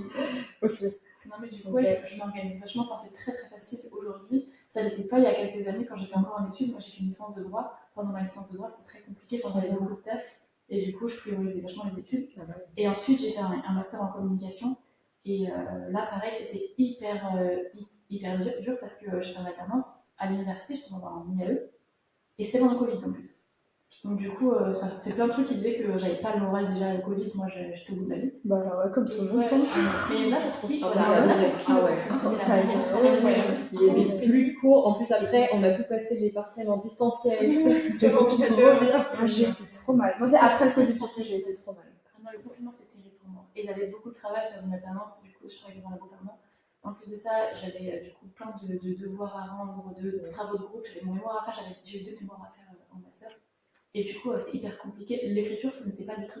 Ta priorité, ouais. Ah ouais, mais je l'ai pas écrit. Mais aujourd'hui, par contre, c'est devenu ta priorité. Voilà. Comme nous toutes, en fait, je pense qu'il y a eu des moments dans nos vies où moi, c'était au 12e, 15e plan. Au lycée notamment, j'avais 40 000 autres choses à côté. L'écriture, c'était pas. Après, tu peux pas en faire une priorité. Hein. Ah oui, c'est ça. Parce que moi, actuellement, j'ai 2 priorités égales, c'est genre ma thèse et l'écriture. C'est que l'écriture, je veux vraiment une carrière dedans, donc je vais me donner à fond. Et par contre, c'est hors de question que je veux pas que ma thèse. Pareil pour moi, mes études et le truc. Et c'est une question de priorité. On peut avoir plusieurs priorités en même temps. Ouais. Mais c'est chouette du coup que tu arrives à avoir un taf qui te permette en fait de faire ta passion. Moi, c'était le projet en fait. Je me suis dit, il faut un 35 heures, tu vois, je sais pas si je vais le gérer. Genre, c'est notre organisation, je pense. Un ami, c'est très bien parce que ça me dit de d'argent, assez pour vivre. Et en plus, et puis en plus, tu complètes un peu avec l'écriture. Même si pour l'instant, tu as les problèmes des droits d'auteur qui sont qu'une fois par an. Ouais, mais ça met tout dans les études. Mais ça aide un peu quoi. Ok. Une autre question. Qui tient Sarah? Ça fait longtemps que t'as pas. Quels sont les meilleurs conseils que vous avez reçus? Je vais commencer. C'est un que j'ai partagé sur mon compte parce que c'est un conseil que j'ai reçu de la formation d'ICA que j'avais fait il y a quelques années. Et c'est un conseil vraiment qui, c'est un peu bateau, mais c'est vraiment un truc qui m'a aidé, c'est quand tu écris ton premier jet, vise le 14 sur 20. Et ça m'a vraiment beaucoup aidé parce que moi, je suis tendance à être très perfectionniste, je veux écrire le meilleur truc possible dès le début. Et donc du coup, ça me freinait vachement dans ma progression, je revenais tout le temps sur les phrases que j'avais déjà écrites. Et en fait, en me disant, ok, j'ai pas besoin que ce soit parfait, moi ça m'aidait vachement et du coup, je libérais mon premier jet et je m'en fichais en fait qu'il soit hyper beau. Il y a des passages qui sont super bien faits, que je n'ai pas beaucoup besoin de retravailler après, et des passages qui puent la merde et que je dois forcément revenir dessus. Mais c'est pas grave, c'est ok. Le principal, c'est que ce soit fait, que ce soit écrit. Et après, la réécriture, j'ai un deuxième live du coup. Mais de ne pas viser la perfection dans le premier jet, ça m'aide vachement. C'est le plus gros conseil. Un conseil qui est très lié à ça, et c'est une copine qui me l'a dit du groupe des Toulousaines. C'est un moment où je disais que en fait, je me prenais la tête sur les tomates des salades de la nuit parce que j'avais beau le réécrire comme j'avais écrit au tout début quand j'apprenais à écrire, j'avais l'impression qu'en fait ma plume, j'arrivais jamais à l'égaliser entre le début et la fin et que le début je l'aimais pas. Et j'ai une amie qui m'a dit, mais tu sais, le lecteur quand il va lire ton livre, c'est pas sur cette phrase que tu trouves moche et sur laquelle tu as bugué qui va se faire son avis sur tout un livre de 140 000 mots. Donc en gros, des fois, toi tu trouves ton passage moche, t'es là, ce paragraphe est dégueulasse et tout. Ouais, mais il passe en fait. Et ton lecteur, il va pas se faire un avis sur un paragraphe de ton livre. Donc surtout quand tu as un travail édito, après derrière, ça liste de fou. Mais même si après un travail édito, tu as quand même des paragraphes que tu aimes moins que d'autres, mais en fait. C'est normal, il y a des temps morts un peu dans les livres. Et il faut s'autoriser à écrire des passages plus bateaux que d'autres et après parfois mettre un peu le paquet sur un passage pour sortir un peu de la poésie. Il faut pas. Comme encore une fois, le perfectionnisme, c'est un truc qui tue un auteur parce que ça le fait trop travailler. Toi, Sarah? Conseil et meilleur conseil, après ça dépend que tu as reçu. Si c'est pour l'écriture, si c'est pour quelqu'un qui souhaite se faire publier aussi, parce qu'on n'a pas tous les mêmes. Le conseil qui t'a le plus aidé ou celui qui te tourne en tête en ce moment-là. Ouais, il y a le perfectionnisme, mais j'ai beau me dire, ça marche pas sur moi. Moi, je pense que le meilleur conseil, mais c'est hyper bateau, c'est écrire pour soi, avant tout. Parce que si c'est pour vraiment de base pour soi, t'as pas d'objectif de se faire publier, tant mieux. Et je pense que quand on veut se faire publier, on peut assez perdre de vue facilement en fait le texte qu'on écrit, pourquoi, et on peut se laisser facilement entraîner par ce qu'on pense, qu'on attend de nous, à la fois du côté de la maison d'édition et à la fois du côté des lecteurs et lectrices. Moi, je le vois beaucoup il y a quelques années, quand je voyais des avis, je me disais, ok, là, la personne, elle aime bien telle robe et tout, est-ce que je peux essayer? Mais non, mais vraiment pas. Et de toute façon, on ne fera jamais l'unanimité. Donc, autant écrire pour soi en premier, se faire plaisir, rester fidèle à l'histoire qu'on a envie de raconter, au message qu'on a, exactement, au message qu'on a envie de passer. Et je pense que du moment qu'on est en phase avec soi-même, on aura beau dire ce qu'on veut sur notre roman, je dis ça alors que. On se sent. Il y a une question pour toi après. Là, dans les deux dernières, il y en a une pour toi, Sarah. On se sentira du moins. Moi, je pense pouvoir dire aujourd'hui, je suis en phase avec ce que j'ai fait et je suis capable de, entre guillemets, justifier, même s'il n'y a rien à justifier, je suis capable de justifier chacun de mes choix. Et je suis tant que je suis OK avec ça, voilà. Et je pense que c'est pour ça que le conseil d'écrire pour soi avant tout, ça permet vraiment de ne pas se perdre, peu importe l'objectif. Moi, c'est l'organisation et la planification. Je ne faisais pas. Et c'est ce qui a fait que j'avais tous les doutes de la Terre possible. Je ne savais pas où j'allais, je ne savais pas machin. Et en fait, le fait d'aujourd'hui plus planifier et tout, ça me permet vraiment de. En fait, et c'est marrant, c'est Ludivine Nirola notamment qu'on a parlé, parce que c'est même un truc que j'ai mis sur Instagram. Parce que vraiment, ça m'a marqué. Genre, elle a dit, mais moi, je vais dans les détails. Mais genre, elle avait 75 pages de plans détaillés, ou 70 pages de plans détaillés pour les sœurs Wickwood. Et en fait, elle dit, ben moi, j'arrive de mon ordi, je me pose, en fait. T'as juste à taper. On n'est pas à ce point obligé. Non, pas à ce point, mais moi, c'est. Non, mais c'est pour moi. Voilà, on n'est pas obligé de tout pour. Mais pour moi, personnellement. Ce qui t'a aidé, toi. Moi, je me dis, ok, là, vas-y, j'ai un tome 2 à planifier. Vas-y, je vais essayer. Après, toi, c'est de l'imaginaire, de la dystopie. Oui. Je trouve qu'il y a des romans qui se prêtent mieux à la planification que d'autres. Bah oui, mais de toute façon, tout ce qui est de l'imaginaire, je vois pas comment tu peux faire ça. Parce que la romance, je pense que t'as pas forcément besoin. Oui, mais dans ce cas, t'as un méga travail de réécriture. Oui. Mais tu vois, moi, j'ai pas mal planifié pour la thèse de Mélodie, mais c'était mon premier roman que je planifiais. Mais moi, de base, je suis une autrice, je me laisse porter. Et puis sinon, je trouve ça hyper ennuyant. Je trouve qu'on est tous jardiniers quasiment. D'écrire un roman qui est déjà genre en liste de courses, tu vois, donc c'est super ennuyant. Et il n'y a plus le fait de se faire surprendre et le fait vraiment d'être dans la spontanéité, de vivre des aventures avec les personnes. Mais est-ce que ça s'est confirmé quand tu as écrit avec une planification ou pas? Je préfère. De toute façon, c'est un roman qui est trop complexe pour que je l'écrive comme ça. Ça, c'est sûr. Voilà, et ben moi, c'est pareil. Moi, je pensais ça. Et en fait, quand j'ai écrit de la planification, je me suis dit, putain, mais en fait, c'est tellement mieux. Genre, je peux tellement plus prendre des libertés et tellement plus kiffer quand je sais où je vais. Et qu'en gros, j'ai un cadre. Et maintenant, je pense que je veux dedans. Mais en fait, et je me fais carrément plus kiffer que tu me donnes une éternité de mur blanc et que je sais pas par où commencer, je sais pas ce que je veux faire, je sais pas quelle couleur utiliser et tout. Là, si tu me dis, vas-y, tu utilises. C'est le gâteau. le gâteau. Mais non, mais c'est ça, c'est ce truc de. En fait, une fois que je sais à peu près où je vais, tout ça me semble. Mais est-ce que ça arrive à te faire surprendre quand même? Oui, bah oui. Parce qu'il y a des trucs que tu n'avais pas prévus, il y avait des trucs mais tu te rends compte. Mais oui, il y a des trucs. Non, si je m'aperçois que sur le papier, ce que j'ai écrit en planification qui collait tout à fait sur le papier, dans la scène ça colle pas, je m'en fous. Alors là, ça dégage direct la planification. Des fois, tu arrives à imbriquer des trucs, genre tu as prévu un truc et tu as une idée qui te vient en cours et tu te dis, oh, mais ça rappelle ce truc-là, je suis un génie. Ou alors t'as forcé pour faire rentrer un truc que tu voulais faire forcer et en fait t'es en mode. Ça, c'était un truc aussi que j'ai appris, c'est toutes les idées que tu as ne sont pas faites pour ce roman. Mais il y avait un truc de toutes les idées que j'avais, j'essayais de le mettre dans le même roman et je me forçais, mais j'y allais forcer parce que ça rentre. Et en fait, bah non, il y a des trucs gardés pour plus tard, pour un roman futur et c'est très bien comme ça. C'est frustrant. Ouais. Alors, qui prend les dernières questions? Vas-y. Alors, concernant les maisons d'édition, quelles étaient vos attentes? C'était la question pour toi, ça, ou Non, c'est la dernière. Moi, je dirais, enfin, ça dépend pourquoi. Pour de la poésie, je crois que je voulais juste donner ma chance à la poésie en librairie. Et donc, en fait, j'ai signé avec une moyenne maison d'édition. Et ça me va très bien.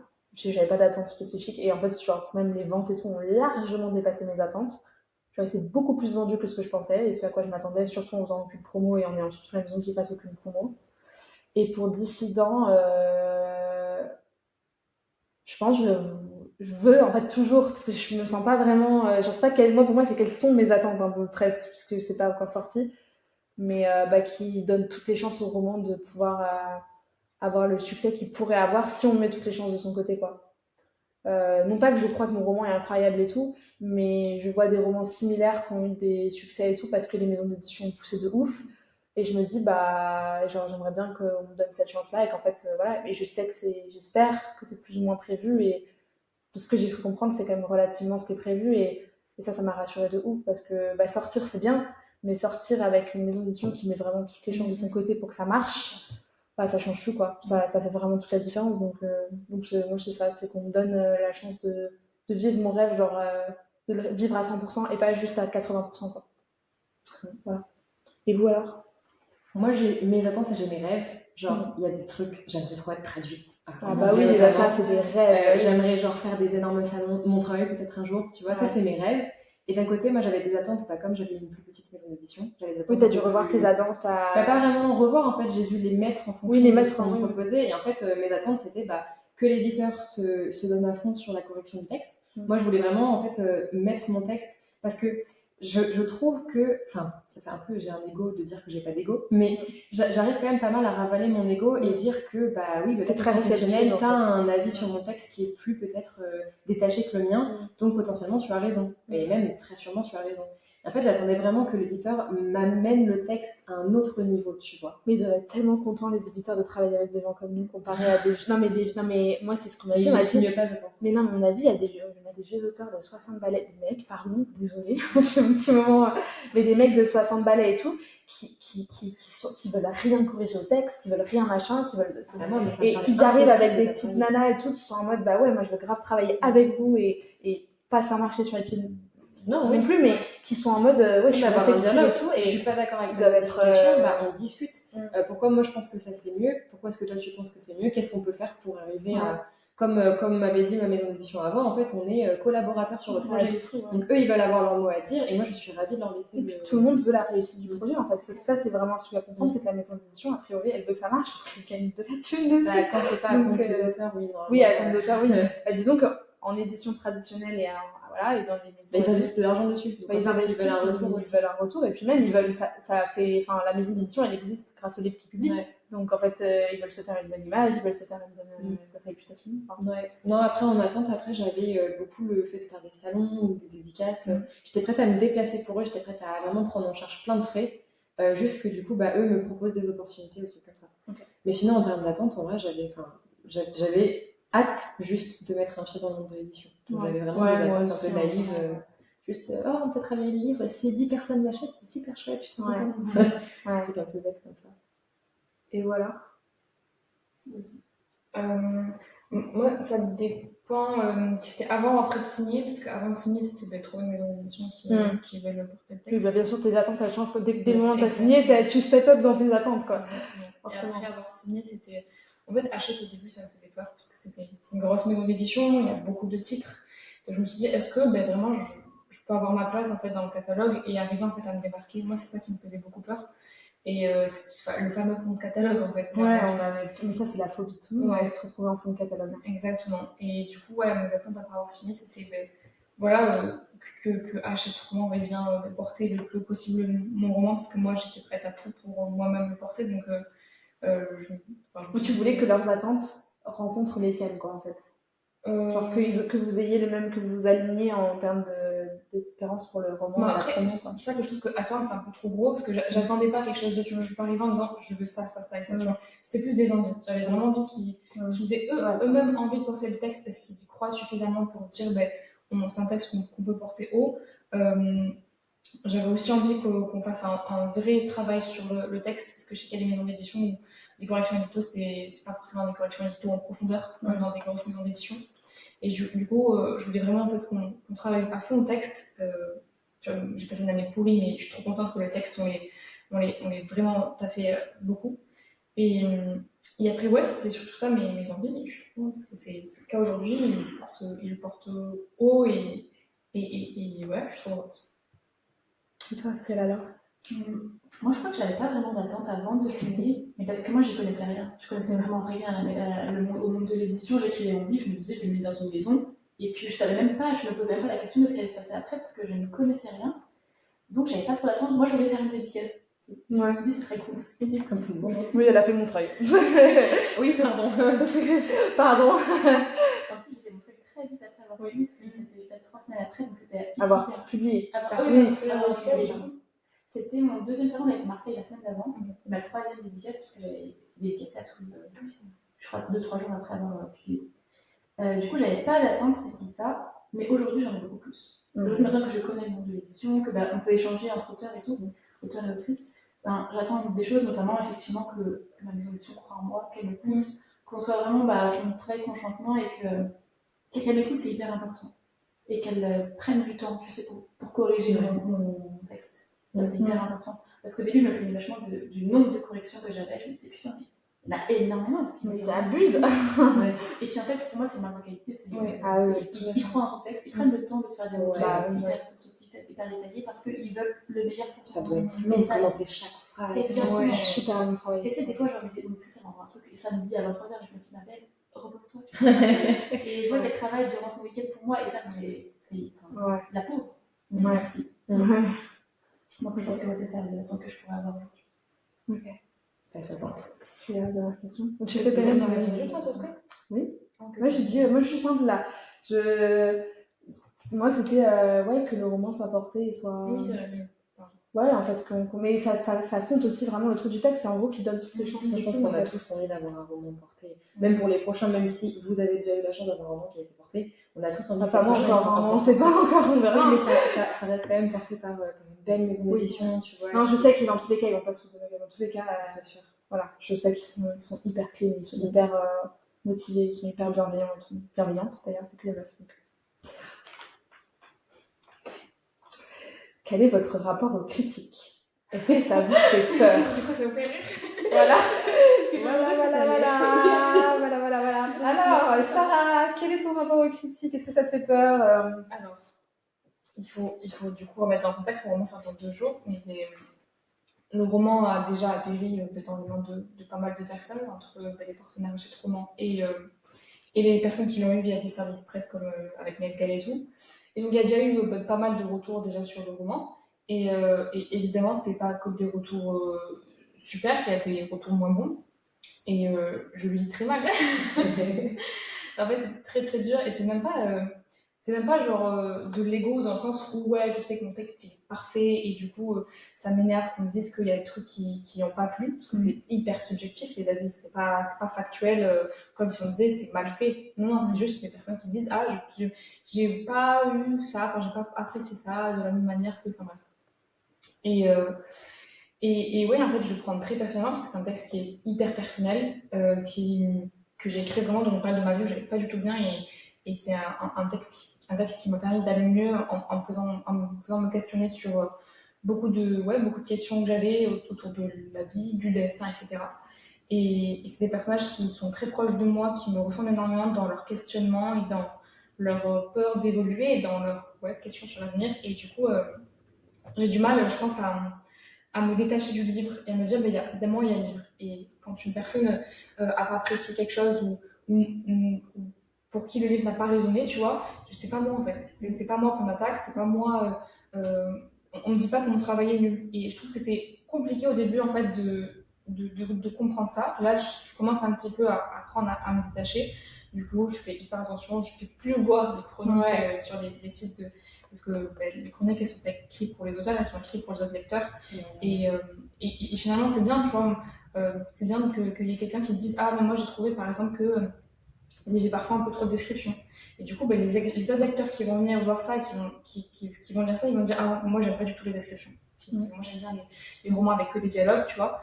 Et du coup, ils vont savoir que c'est pas un roman pour eux. Et moi, je préfère ça. Je préfère que le roman, il touche peu de personnes, mais il touche que des personnes pour qui le roman va énormément résonner, plutôt qu'il touche énormément de monde et qu'il y ait des personnes qui comprennent que c'était pas un roman pour eux. En fait, c'est ce dont on a pas mal parlé, c'est que je pense que ce qui ressortait dans les chroniques mitigées, on va dire, ou moins bonnes que excellentes, on va dire, c'est que c'était juste des gens qui disaient, en fait, globalement, le truc qui revenait, c'était, bah, je m'attendais pas, c'était pas ce que j'attendais du roman, et en fait, bah voilà, c'était pas le public, ou c'était pas la fantasy, quoi. Tu fais un peu, enfin, tu sais que tu vas avoir une plume plus ou moins détaillée dans les décors et tout.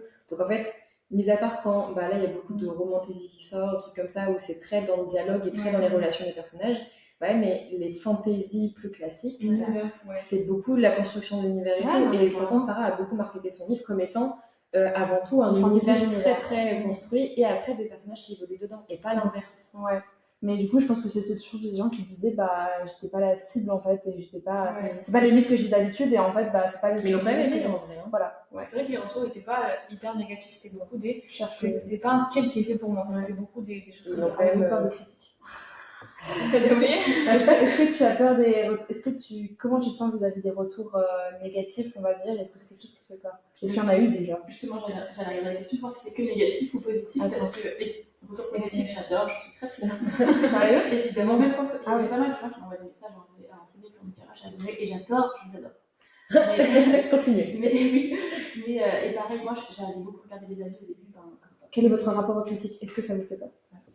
J'allais vachement regarder au début, mais ne faites pas ça. C'est on le sait, mais tu le fais et tout le monde le fera. Quand c'est ton premier livre qui sort, tu es obligé de courir. C'est ok, c'est logique, c'est normal. Enfin, c'est inhumain de demander aux gens de ne pas aller voir ce que. Mais il faut pas le faire parce que pour peu qu'il y ait la première personne qui mette une critique, que ce soit négatif, tu te dis ok, c'est fini. On dirait mieux. Et du coup, pour le coup, moi j'ai eu pas mal de critiques positives, mais j'ai eu quelques critiques négatives. En fait, j'en ai lu, je sais pas, une ou deux, et en fait, ça m'a fait mal. Ça m'a vraiment fait mal. Et du coup, je me suis dit, j'ai pas envie, moi je prends que positif dans ma vie, et là ça me faisait du mal pour rien. Après t'as pu me décrire, tu n'aimes plus ton livre après. Et donc du coup je décide d'arrêter de regarder, des fois j'y retourne et j'ai un filtre pour regarder les 5 étoiles, et comme ça du coup je vois les bons avis, je me dis ok c'est bon, ils ont aimé. Et j'ignore totalement la partie qu'ils n'aiment pas. Et le pire c'est que souvent c'est pas des... Tu vois, on parle vraiment de critiques négatives, alors que je trouve souvent que c'est pas des critiques négatives. C'est juste, il y a des gens qui ont pas accroché à certaines choses dans ton roman, tu vois. Et donc, c'est pas en mode j'ai détesté ton livre, c'était de la merde. Tu vois, c'est souvent des avis qui sont. Moi, il y a des livres que j'ai vraiment détestés, mais. Ouais, mais là, tu fais de la merde. Mais dans ce cas, je fais pas des chroniques. Je prends pas le temps d'écrire une chronique pour dire ça pue la merde. Je dis juste, j'ai pas aimé, point. Voilà. Mais c'est difficile de lire des avis négatifs. Personnellement, parce qu'on a travaillé tellement dessus et on aime tellement nos romans, ils aiment tellement que c'est difficile d'accepter que des gens n'aiment pas. Or, c'est hyper ok. C'est hyper normal que des gens n'aiment pas.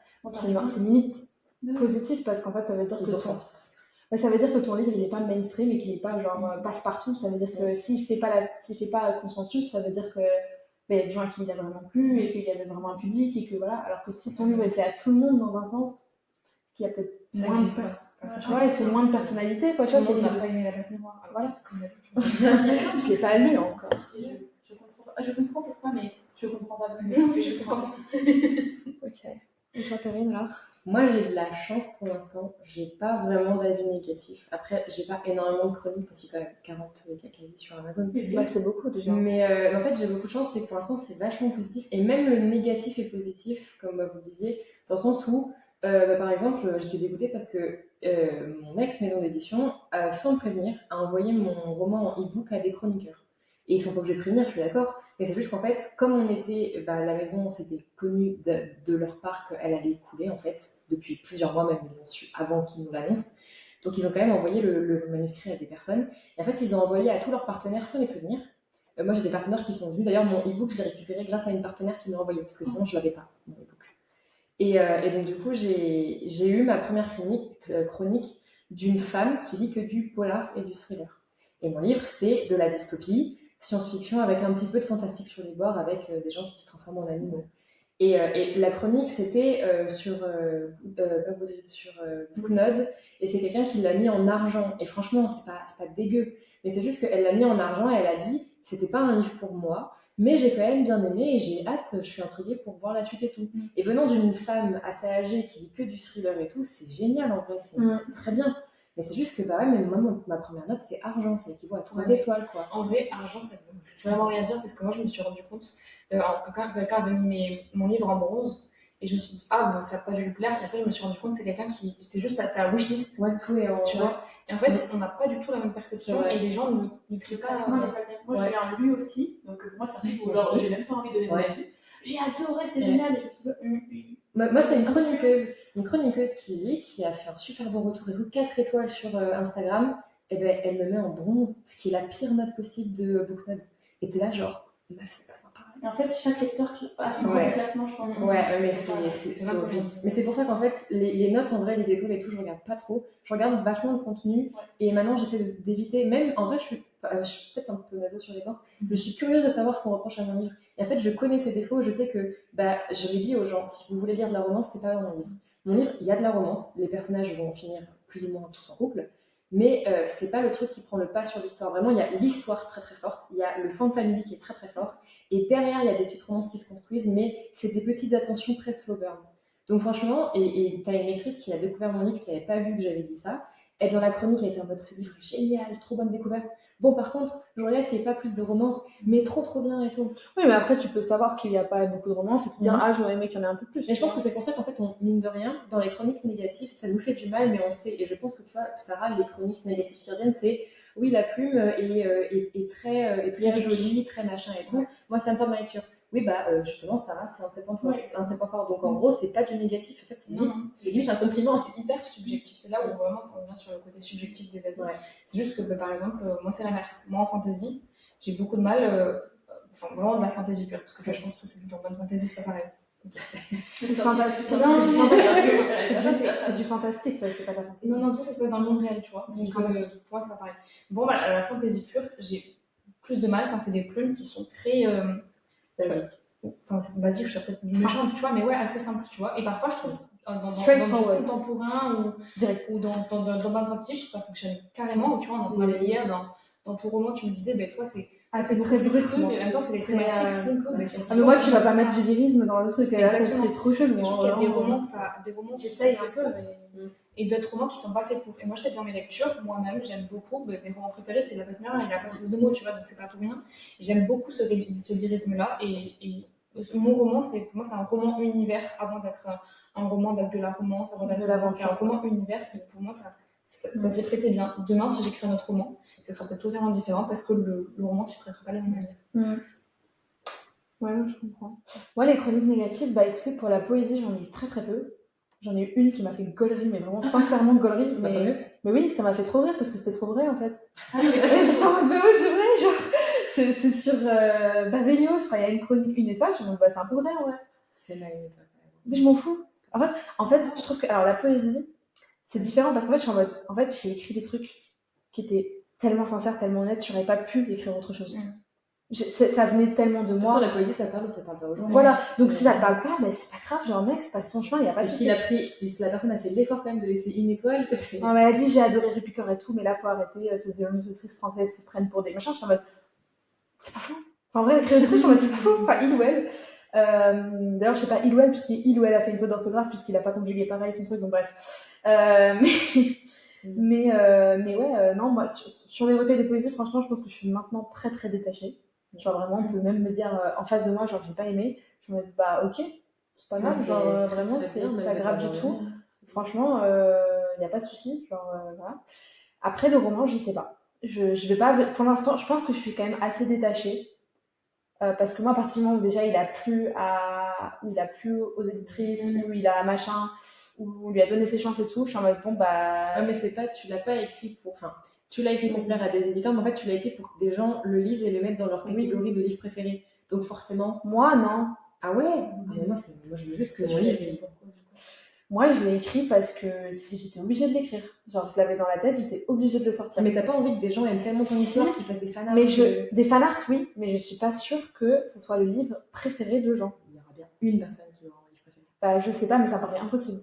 Ah ouais. On verra quand il sortira, vous me direz ce que ça vaut, mais moi je sais pas, moi je suis hyper. Très dur avec toi, non? Non, mais je suis hyper. Comment dire? J'ai pas le mot en français, mais. Non, mais genre, je suis hyper insécure du truc.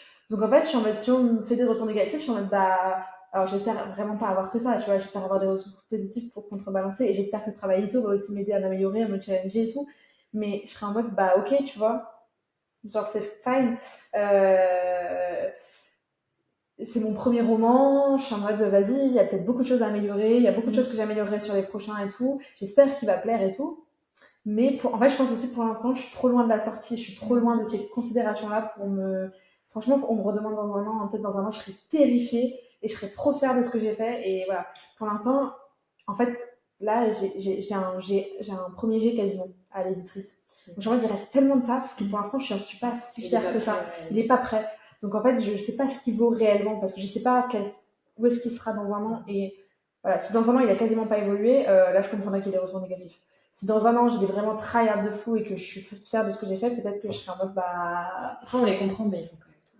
Merci beaucoup à toutes les trois d'être venues sur le podcast. Merci beaucoup d'avoir répondu à toutes ces questions. C'était très cool. Est-ce que vous avez un petit mot de la fin pour nos éditeurs, nos éditrices, nos spectateurs, spectatrices aussi, puisqu'on a YouTube?